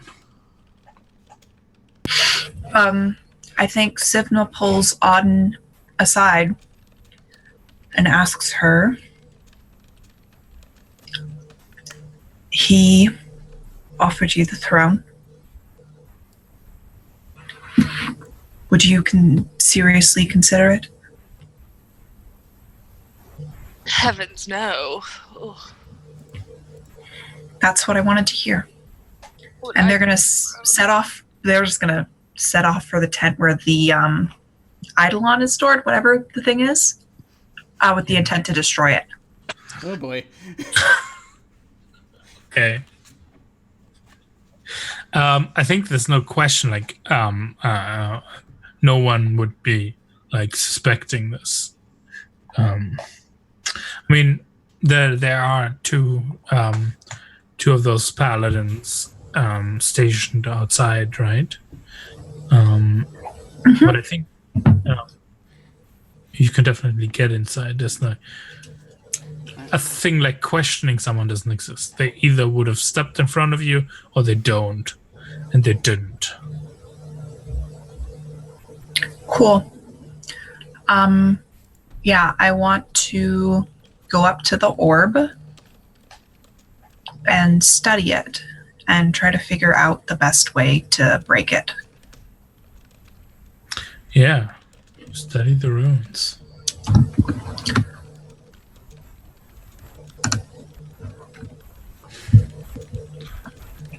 With that good wisdom. Yep. Yeah. What here is vulnerable to me?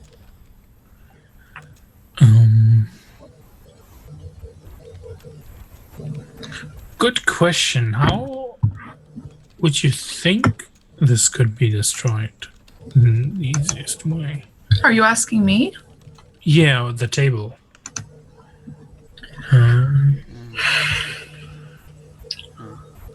Well, I was gonna be like,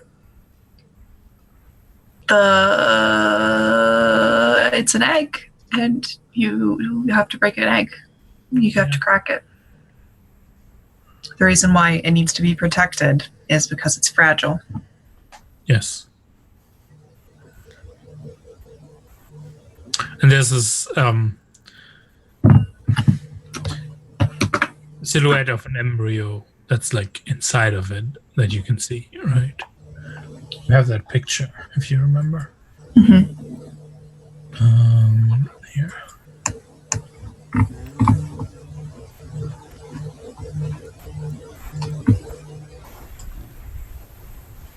Yeah. My next question. Yeah, no, I think that's the only one I need. If it's vulnerable to me and I can break it. I mean, you could ask what is about to happen when you break it. Yeah, what is about to happen when I break it?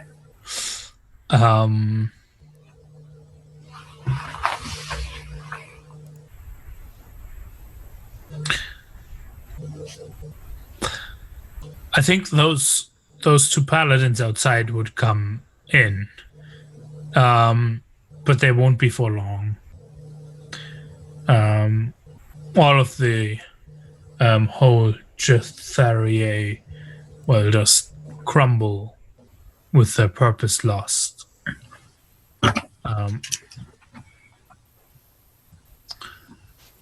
Right, they will go like proper hollow.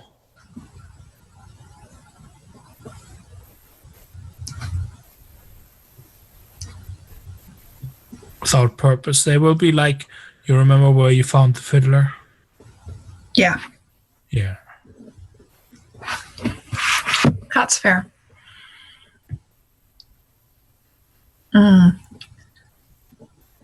So now Sivna's at a conundrum, knowing that this might be their only opportunity to destroy the Eidolon. You still have your own forces, though, right? It's not the Yeah. But that order is smaller, but more elite. more elite.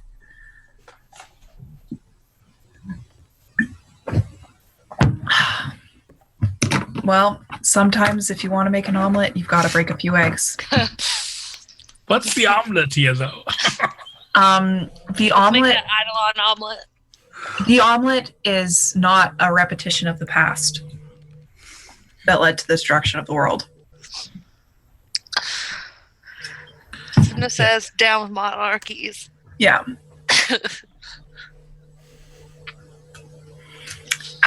Yeah. Is that also question here, right?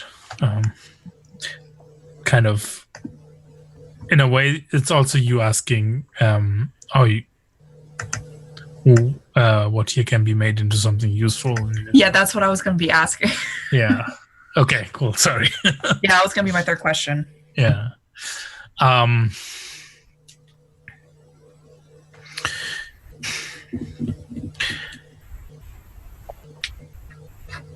Yeah, it's definitely getting rid of the Citadel and what the Citadel represents and the power it has inside of itself. I guess you're getting rid of one regent. There's still one. Within it. Yeah, within it. But I think what's useful is keeping shards of this egg. So, like, taking care of what's ever inside once it comes out. Is that what you're saying? No. Whatever's inside. Oh, keeping shards. Okay, that's what you said. Shards, like, yeah. When you do shatter it. Gregor. Hey. You're surrounded.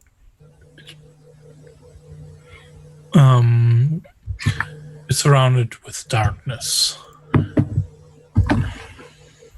There's the faint glimmer of cinder that you're grasping onto it, and you start to realize you're holding on to cinder in a way also to just be able to hold on to yourself. You're not in someone's memories anymore. Yeah. You can feel her in front of you. I think you can feel that she's hurt, but you can also feel that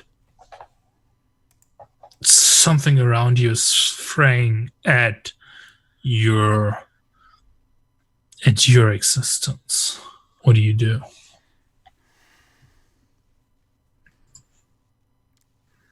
I want to help. I want to help her, but I also realize that I can't do that if I don't exist anymore. So I should probably find a way out. Yeah. Just given that it's this situation being what it is, I for all I know, I'm actually, my presence here, I'm kind of preventing her from getting better, which I'm hoping is not the case. But I think I'm just going to try to. I'm going to try to find my way out if I can. And, Why? Just sort of looking at the. Wait a second. Why would you find out of where? Well, I'm. Do you even remember what happened to you? Well, the memory unraveled. Whose memory? So that was the So before we proceed any further, then assuming that I was able to evict that spirit, the spirit of Hugh, and that we're in Hugh's memory, what remains here, where I am inside, is basically in some way inside the. You feel like you're trying to think through this, right? Mm-hmm. But you feel like concepts like Lord Hugh, or concepts like what your name is, or concepts like where you are, concepts like having fallen. That feeling, those things to slip away from you. And I have a custom move here. Oh, crap.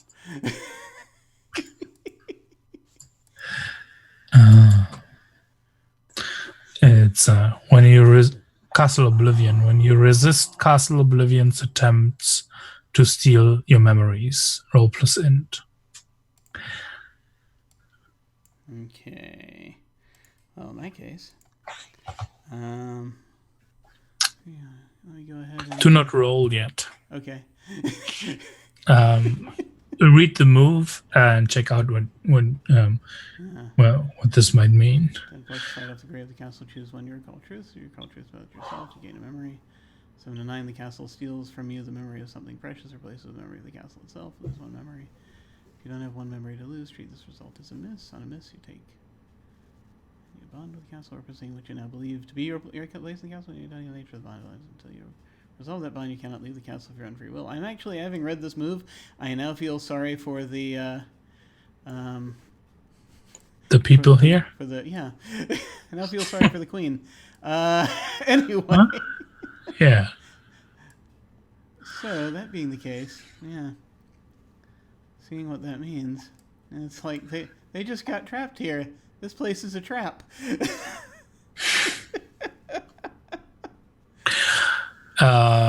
So here's a question: Is there a point standing open? Yeah. Here's a question for Sivna. Is there a point where Auden is awaiting whatever's the next move, where, like, to the right and left of her, suddenly those paladin just drop? Yeah, no, I think the scene we see isn't Sivna, breaking the egg with, so like the egg with the hilt of their sword. What we see is, one by one, like one collapses like a way off, and it's like, what? And Auden's head would turn, or like someone goes to look at it, and then as they're like in beginning to move, they just slow, and like if they're stepping, they slow and just collapse onto the ground. And then we see Sivna walk out of the tent with the shards gathered in their arms. Mm-hmm.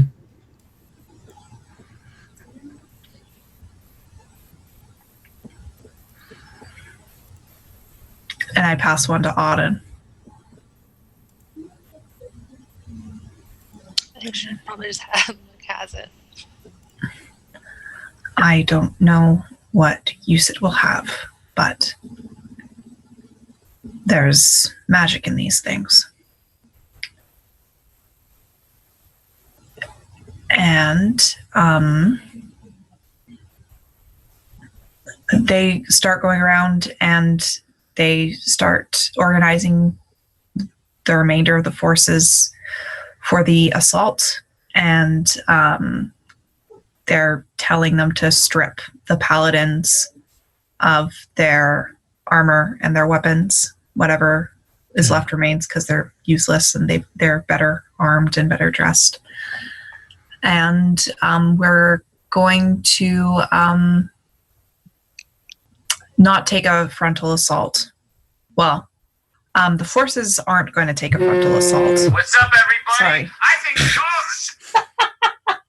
Sorry, that's my brother's. Sorry. It's cool. I'm sorry. That's my ringtone for my brother. What's up, everybody? Yeah. I think dogs should. Okay. Sorry, I have to answer this. It's cool. Go ahead. Auden, you just saw basically your elite shock troops vanish, right?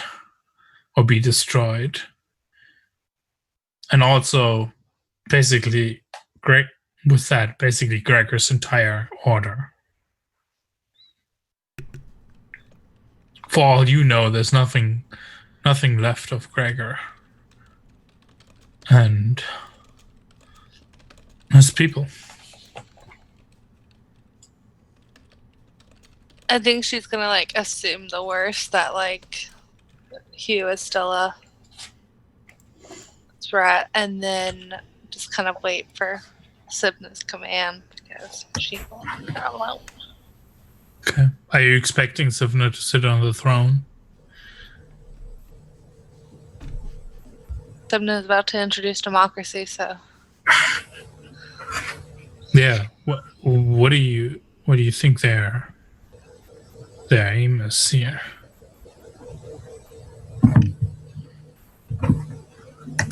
I don't think she's really sure. She doesn't really. I don't think she really cares who sits on the throne. She just wants you on. Okay.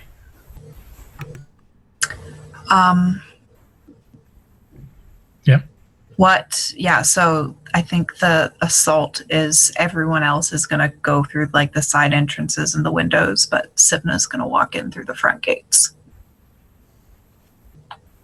to act as bait or whatever for what's in there. Yeah. And is it okay if I use my Radiance move? Yeah, of course. What for? I was just looking at the PDF, and let me just pull it open because it's about 83 tabs open.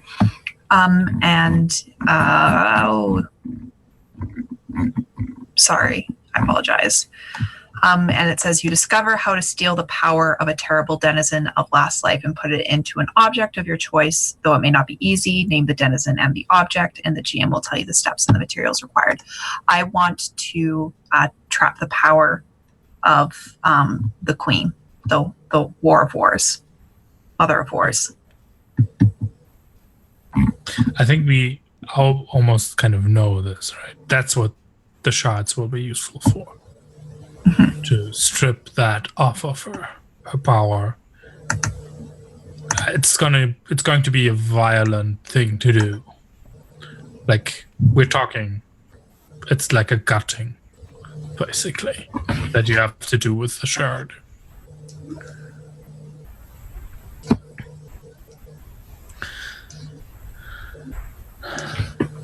Well, let's, before we continue how that assault unfolds, how Gregor is doing, maybe get that roll on the table. Alright, shall I go ahead and do the roll? Yeah. Alright. Here we go, folks. Intelligence. That is not a good roll.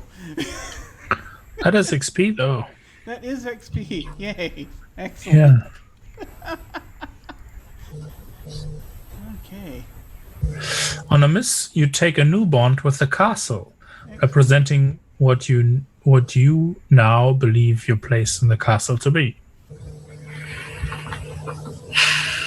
What do you think your place is in the castle? I think you start to finally actually see something where you are. Yeah. And you're like in the throne room. A dragon sprawled out across the throne room on its back, lying there still, the slow, heavy breathing, not moving. And there are steps that lead up to a throne at the back. And there's this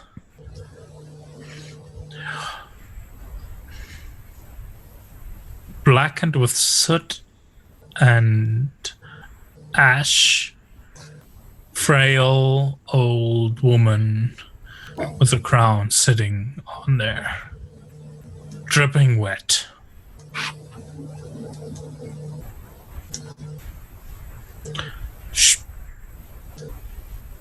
She's your queen. But what is your what is your place in the castle? I am First Knight and Defender of the Realm. Yes, you are. And that's basically the bond you can give yourself. Until you have resolved that bond, you cannot leave the castle of your own free will. Doom. Auden, Are you part, so are you part, and if and what manner are you part in the taking of the citadel or the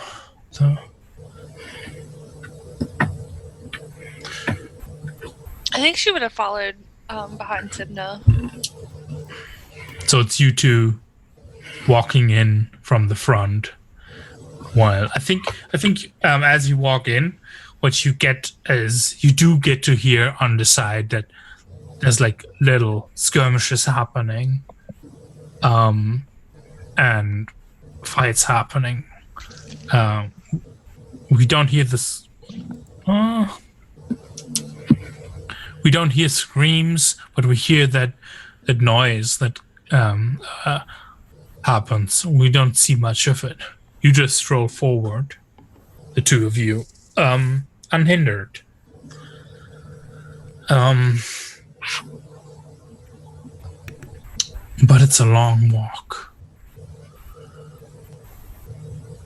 And there comes the point where you're like, okay, where are you actually going?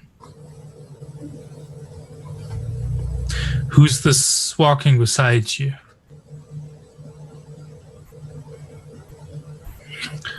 As you emerge into the throne room, you also have to fend off what the castle is trying to steal from you. Okay. That's fair.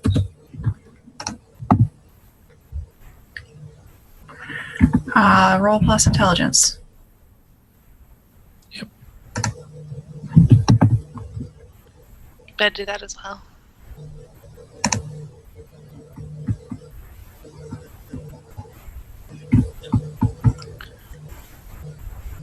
Okay. So on a 7 to 9, the castle steals from you the memory of something precious and replaces it with the memory of the castle itself. Lose one memory. You all have a memory to lose? Yes. Okay. I do, at least. Yeah. Yep. Do we also have to choose like an actual memory to lose? Yes. Okay. Well, the memories that make sense for Sivna to use would be the memories, I think, of their two closest compatriots, of Klain and Alva. Yeah. There's nothing tying you to your personal history again left anymore, right? Well, I still remember the Seraph. Yes. And I still remember my my mother, but everything, I think, that like bound me to this army as like a person, like personally.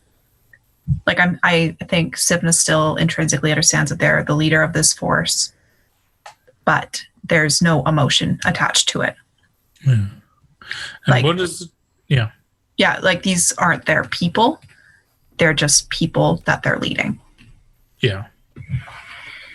And what I meant is, except for the Seraph, there is no one.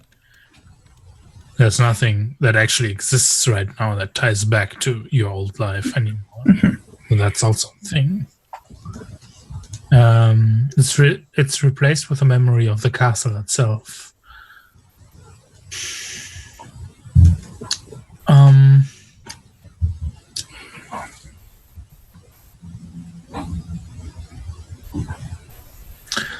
I think it's a vague memory that you can later expand on if you ever wanted to, of the coronation of the queen.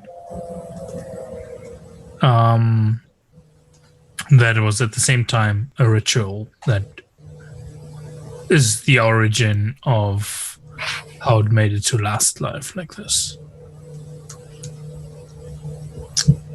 And so what's the memory of something precious that Auden loses? Maybe like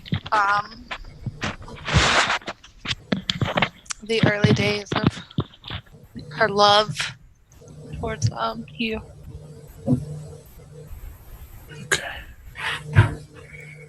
Yeah. It seems Lord Hugh was kind of right. The moment he is ripped out of the body, he dies for sure. Even his memories, the memory of his carried by others. So, and it's replaced by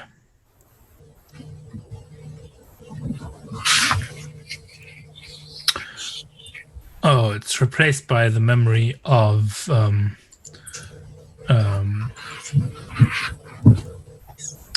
I didn't see that. Sorry. I have to go, guys. I'm sorry. I'll be back. You can finish without me. I'm sorry. Goodbye. No Tell me worries. how much XP I get. Bye. Yep. Take care. Take care. Can we take a very brief, like a minute or two break while I fix the cameras? Yeah, And sure. We retransition. All right, we'll be right back.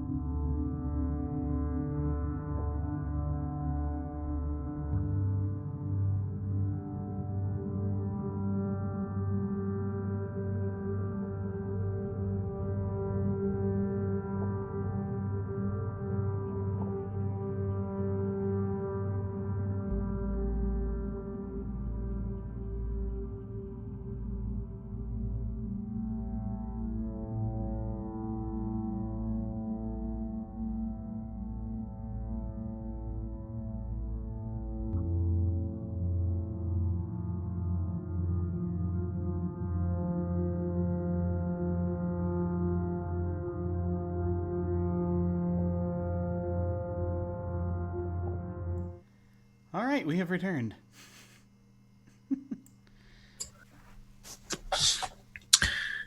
Yeah, I think the memory of the castle that you carry with yourself was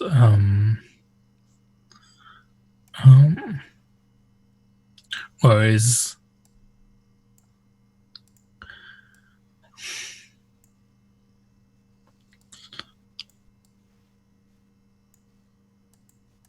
I think it's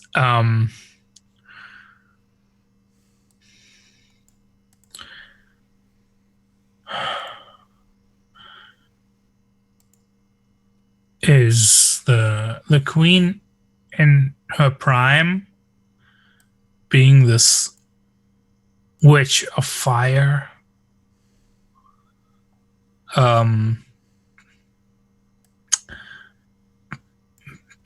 Basically before she was drenched and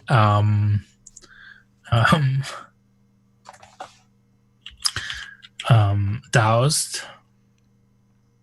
which, if you remember, I think that was the very first session or second session that happened with the Legionnaire. Vaguely. Because you suddenly have that memory, and as you step into the throne room, you can barely recognize the creature that sits on the opposite side on the throne.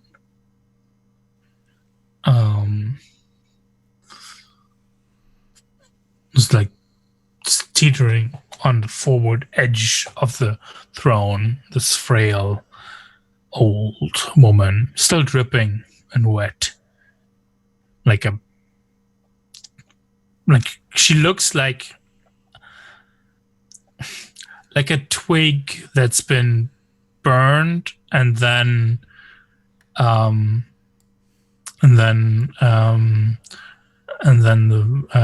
doused in water. That's what her limbs look like. What you recognize is in front of her is Gregor. His back towards her. I don't know how are you clad, or are you clad in armor? And Well, that's the question. I mean, does it? I don't. If it doesn't physically change the things that happened, and well, depending on how much time there has been, enough if that's the thing you want. I'd say that I'd It probably. doesn't have to. Yeah, I think that there's been realistically there's maybe there's been time for me to put on like a breastplate or something, but it's not my armor. My armor melted away. No, it bears the sign of the queen. It bears the sign of the queen, and I've probably now picked up. I've got a weapon that's probably another polearm type weapon. I probably, just to add insult to injury, it's probably another halberd. That also bears the emblem of the queen. Yeah. And so I'm. Do I remember who these people are that are approaching?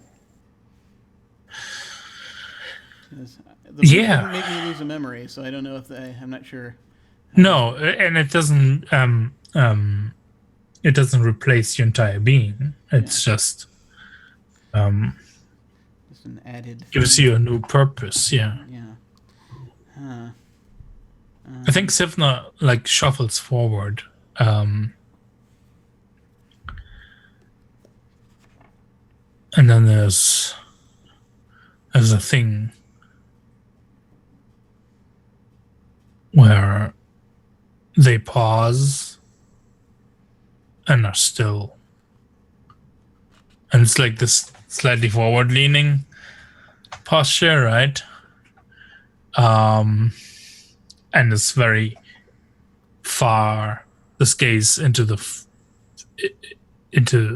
far distance. Auden, there's also a dragon lying on its back at the foot of the throne. What do you two do?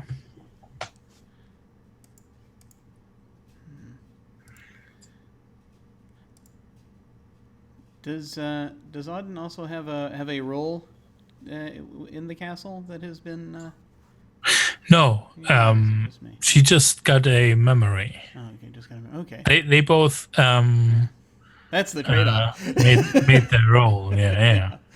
Okay, so I mean, that's the thing, right? You've been fighting it off. Yeah. Auden, you don't have to fight it.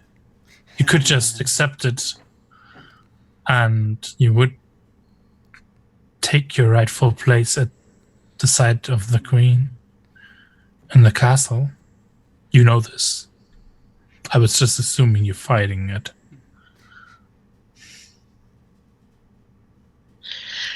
Auden never does things the easy way, so she's gonna keep fighting it. Okay. I think I'm just going to address them and say, my friends, this conflict can end now.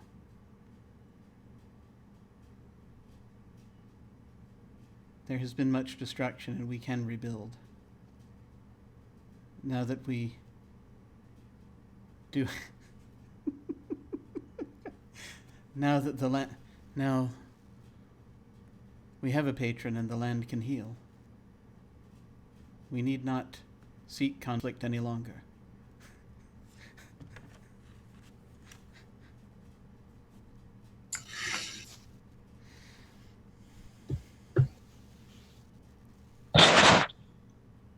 Not with her on the throne. We'll never know peace.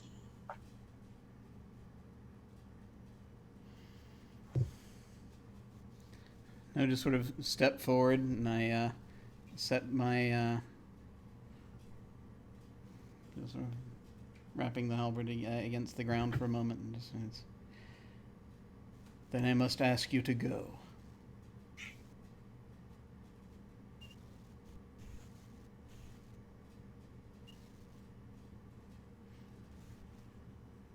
I really wish Rachel was here to start this fight because Auden would not. What would Auden do?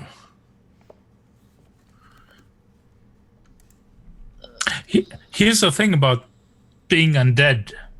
Like sometimes you're just kind of zoned out for a century or two.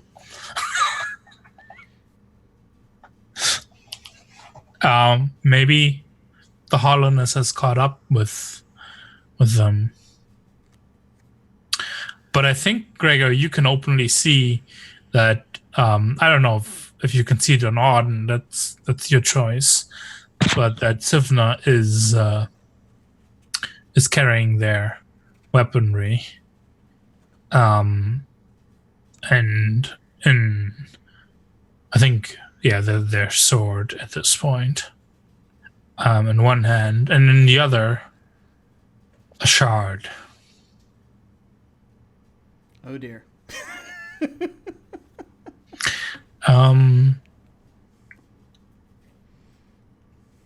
But I mean, I think under other circumstances, Gregor would be upset, but he has a new purpose now. yes, exactly. That's what I wanted to ask. And this might just strengthen you in your new purpose, right? Yeah. I should thank her. I should thank them. I should thank Sivna for. I should thank Auden and Sivna for freeing me of my order. I think there's I look at them. The whole Jetheri. Are they gone?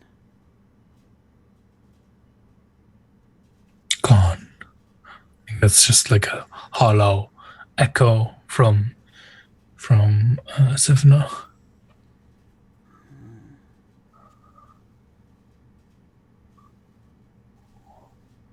nod slowly. We were led astray, as you had long suspected.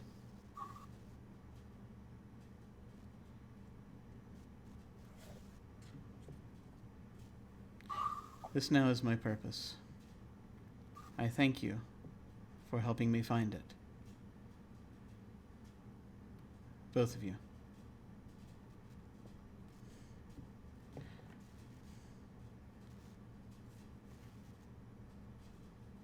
It's like this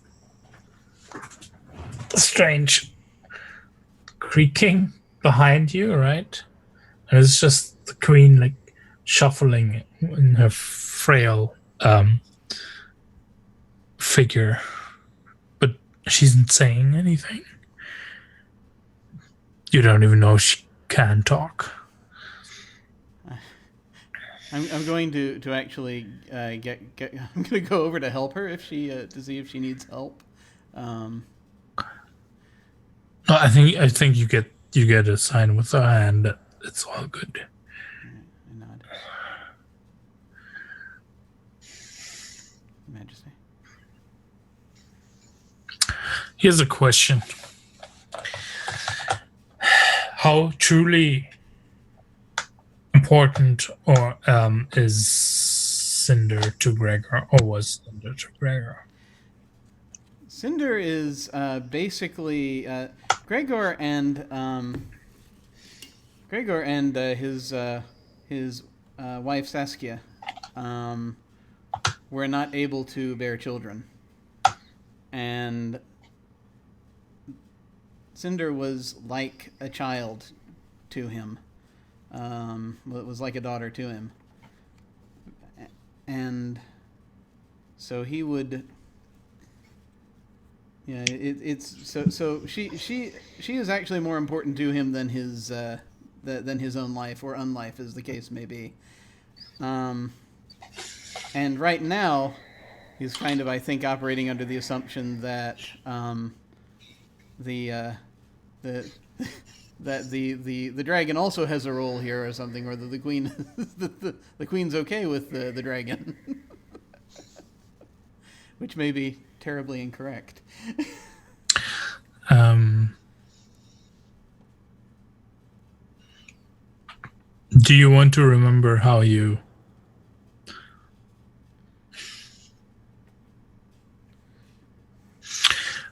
in the days before the end, when Cinder wasn't even, not even half the size she's now, did you let her go, or how did that last parting? How did that go? Maybe that's an interesting. I think we had to let her go. That was kind of, the presumption is that, this isn't necessarily assuming that she did not have the ability to be disguised as a human or anything like that. Then,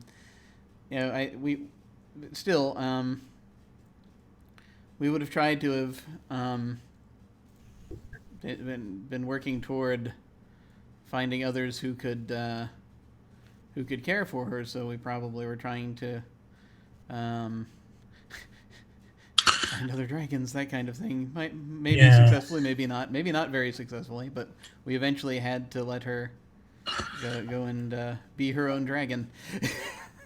Yeah, and also probably to save her from the tumult and the chaos in the in the days before the end. Yeah.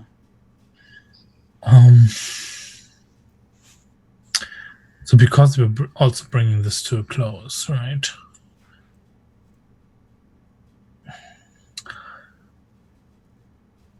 I think this is recalling a memory. Okay. You are remembering your parting with Cinder. Yeah. And I think as far as you know, Cinder's the only actual being that's still alive. Like actual living. She's hurt now from the drop, from the fight inside her soul. That was violent. From the how long, there's no time here, but from that eternity of being suppressed inside of herself by Lord Hugh. I think it becomes pretty clear what Lord Hugh did, right?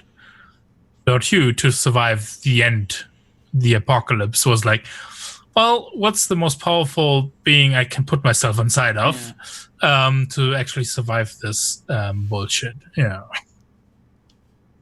Yeah. And it's good that I had this magical sacrifice to get me to be able to do that.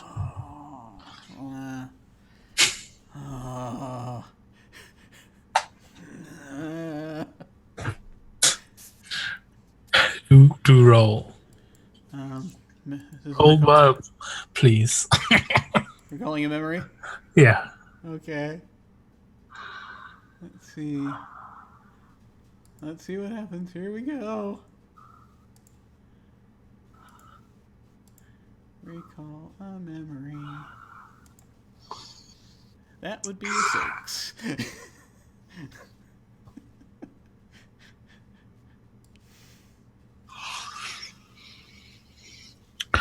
Is there a way that Auden could be helping here? She drives. Yeah, but how in the fiction? Is there a way she can recognize? Maybe Gregor's verbalizing part of this. So maybe because part you of were this talking. is,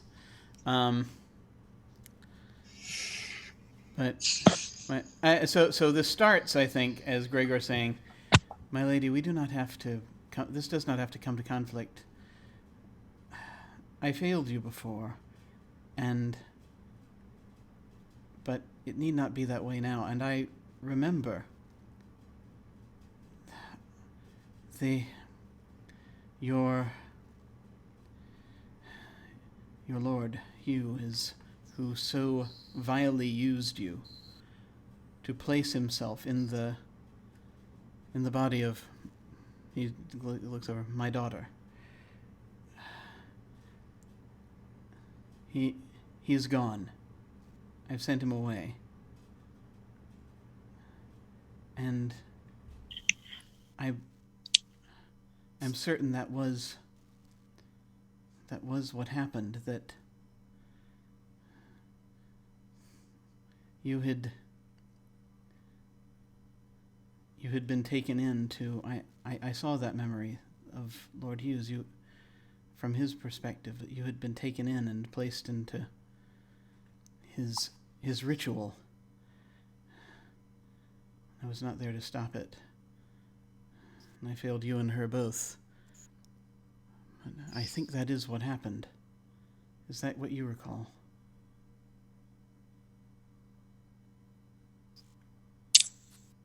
I agreed to my fate. I wanted it at the time. The only person you're failing is your dragon.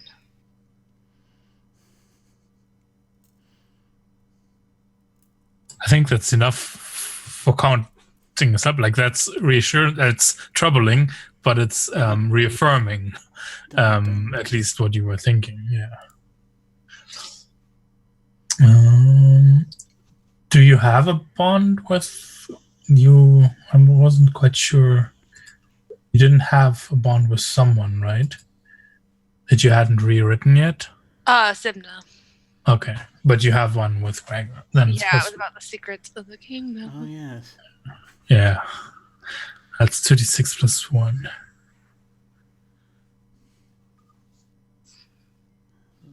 So it's like 8 or interfere, I think. Oh. Yeah, sorry. Oh, sure. Ah! Yeah. And you're not even implicated. So, assuming that she takes the +1 and not the -2, trapping us here forever. True. You could also.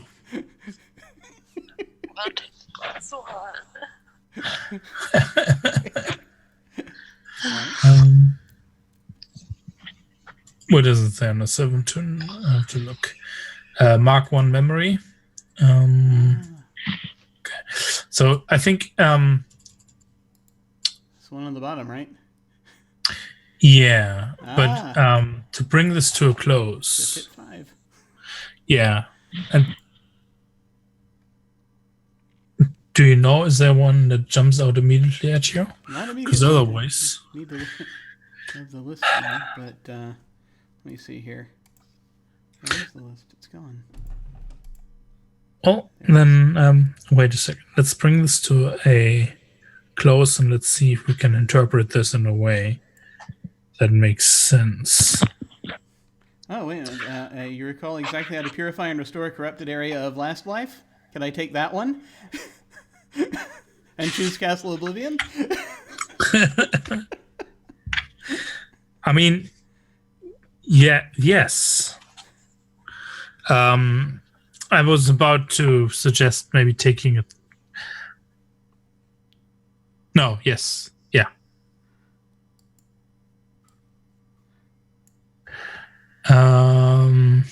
Where was that option again? That's Yeah. memory improvements, right? Mm-hmm. You recall exactly how to purify and restore a corrupted area of Lastlife. Name the area. The gem will tell you how to cleanse the land.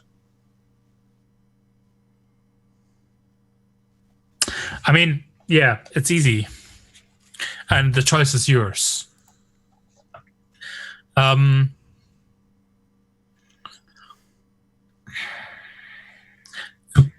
Because Sivna already knows the answer. And I think they've been waiting, in part in silence, for you to realize this as well.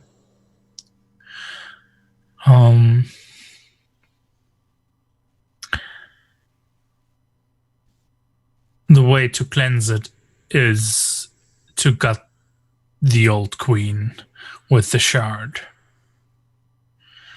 For this to happen, you need to die in battle against those two. Oh. Against Auden and Sivna? Yeah. All right. Well, in that case, seeing it, yeah. I think here's a question. I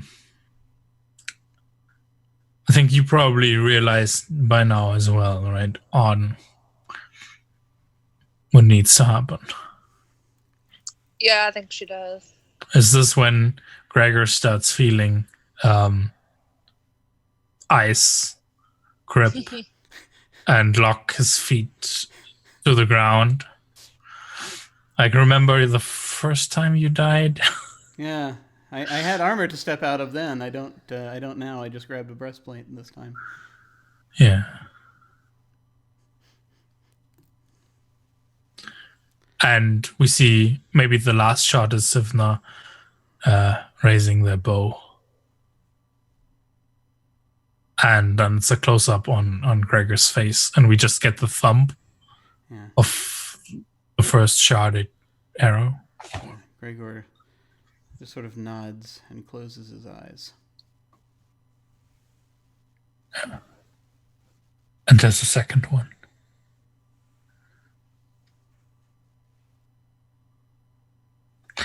And I think that's what we close on. Does that feel? Does that feel right for everyone? Or is there something you want to add? Feels right for me. I'm good with that. Yeah. Thank you so much for playing this with me. It's so much fun. This was so interesting in so many different ways. This was cool. I like the setting and I like the setup a lot. I wish we had better luck schedule-wise. But I'm glad that we finally managed to come to a good sort of narrative close on this. I agree.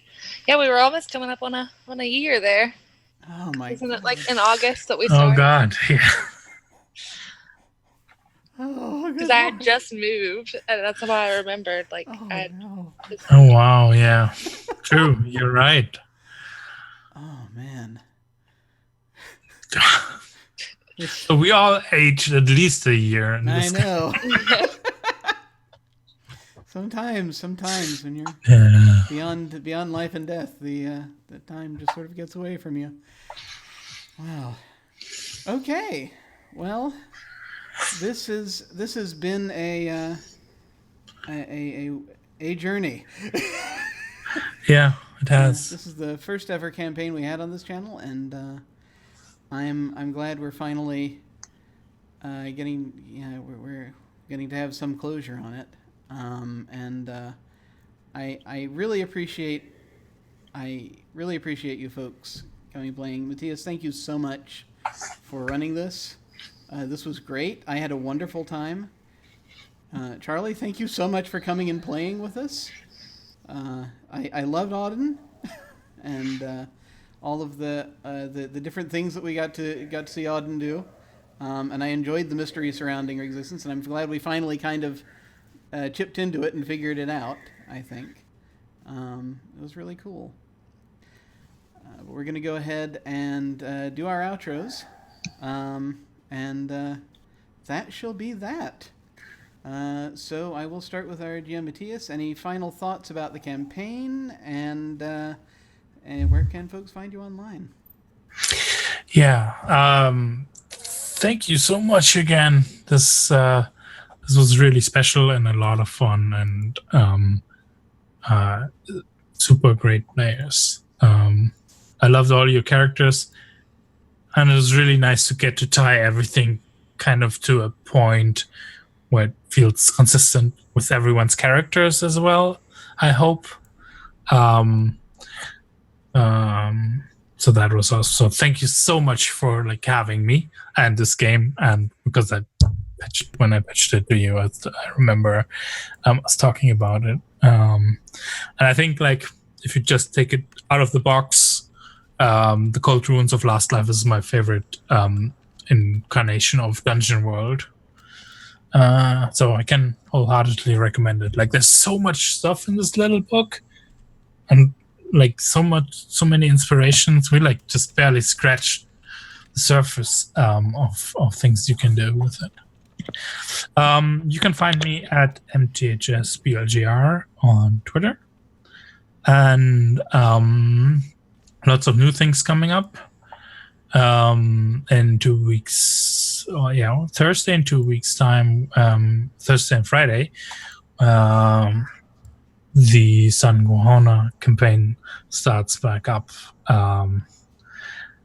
So definitely go check that out. What also starts up in that week is my fun shot series on Narcissus channel of Burning Wheel, and I think most importantly right now, because you can right now go and sign up for games for the Summer of Spooks on Katie Faye's channel.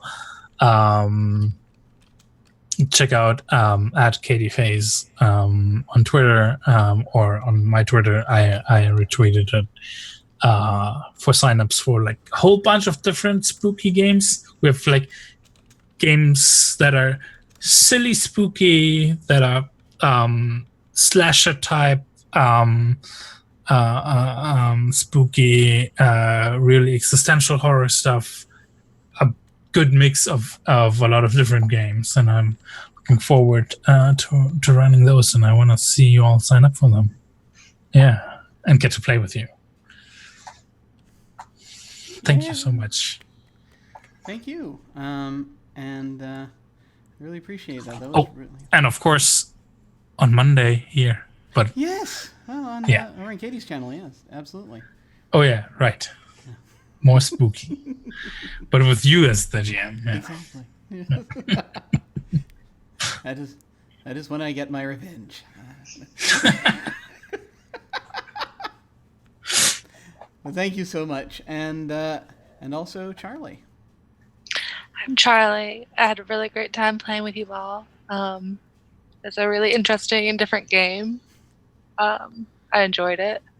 Sorry, Auden was so stubborn and obnoxious 90% of the time.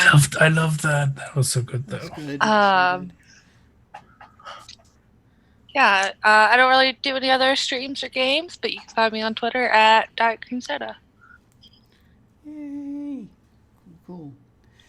Well, this has been a heck of a ride, and I do not know if anything is going to come forth to replace it. Well, something is coming forth.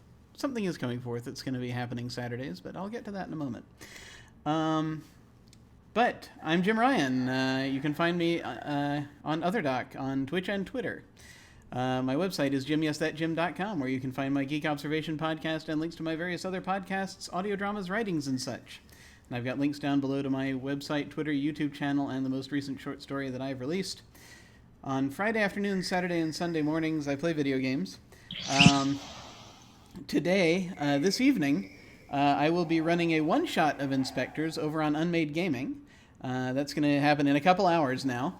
From now, is for their Extra Life charity stream that they do every month. That's going to be a lot of fun. Is where we're getting all that into place. So tune in over there if you're interested. And tomorrow we will be playing the last one-shot of this month, which is going to be Dialect. We have chosen a playset where we're all going to be playing wolves. So I think that's going to be quite fun. It's a game about language and how it dies. It's a story game, GM-less, and I think it's going to be very cool. The last time it was very tragic, and I had a glimpse at the backdrop. It's going to be tragic. I know this already. So that is definitely going to be something to look forward to if you're into that. As was previously mentioned, on Mondays I am running Inspectors over on Katie's channel. That is Katyfaise. And that's a short campaign. Mathias is in that, and that's Monday afternoons at roughly 3 Eastern, 2 Central. 3 Eastern, 2, is that right? Yes, that's right. It's we're going to get into our first actual full mission, and I think that'll be fun. On Wednesdays, back over on this channel, this month we are doing a short campaign of Tremulous, so that campaign's going to come to an end. It's going to be the finale this Wednesday, and that is Lovecraftian horror, somewhat powered by the apocalypse. They're out in Siberia, and they're looking for these tomes that were on a crashed dirigible. And I love the atmosphere, by the way, in that game. it's been a lot of fun putting that one together, and just seeing what everybody does and how they interact with the town and all that we just sort of built very quickly in the first session. So it's going to be I am very much looking forward to how they deal with the Darkling Witch and everything else that goes on in that one. So that's going to be a lot of fun. And so as we look toward June, I will say a couple of things. I am going to be involved in the return of Sanguihona over on Off the Table on I think that one's actually going to be on Fridays, if I recall correctly, because it's 2 groups. The Sanguihona the Claiming. And that I have a very strange and complex character. Go figure, it's me. But I think it's going to be real cool to see how that develops. And it's like the campaign, but it's back in the 1890s roughly. And also in June on this channel, on Saturday evenings, for the most part it looks like, but then also perhaps at other times, we are going to start our campaign of Invisible Sun. I have the players picked out, and we are going to start coordinating shortly. And that we're going to do our first session sometime mid to late June. It'll probably be on a Saturday night. But again, I'm going kind of flex scheduling with this one, so I may do possibly more than one session a week, depending on how it goes, but with sometimes just individual side player stuff. This is very much a game about giving individuals the spotlight if need be. There's a whole mode for that in play, and so I'm really keen to get that going. Also, there will be a lot of guests coming and going through that campaign. So I had about 50 people sign up. Now, I'm not going to be able to include all of them, I think, over the course of this, but I'm going to be going over that in the coming weeks and figuring out who all are going to be guest players. And I think I may have to start a Discord server for this. We'll have to see how this goes. But I am really looking forward to this. I think this is going to be a lot of fun. That's so cool. Yeah.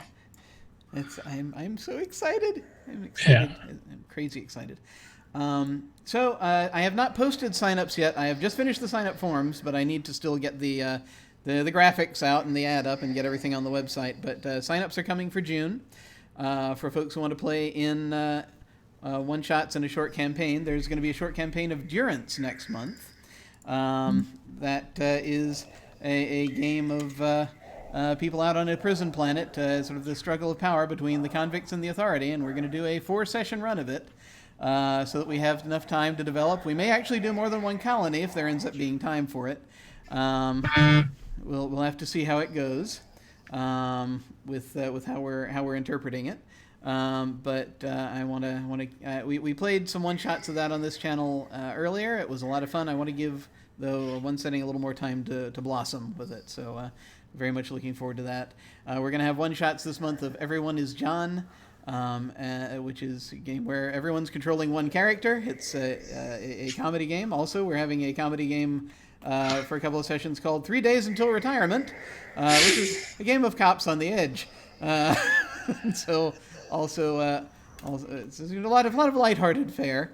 And then at the end of June, we're going to be doing a one-shot of Genesis Undone, which is a tarot-based game that I have been working on. Which is basically telling the story of the dawn of civilization as though it were a Shakespearean tragedy. It's lots of downward spiral. So we're going to be trying that out. It's going to be kind of another playtest, basically. I've been playtesting it, and so I want to see how it does on stream. And that's what happens. So when those signups open, as always, beginners are welcome. Just watch the Twitter for that, and all shall hopefully be well. Well, thank you all once more for joining us. Take care, and I shall see you all of a sudden. Farewell.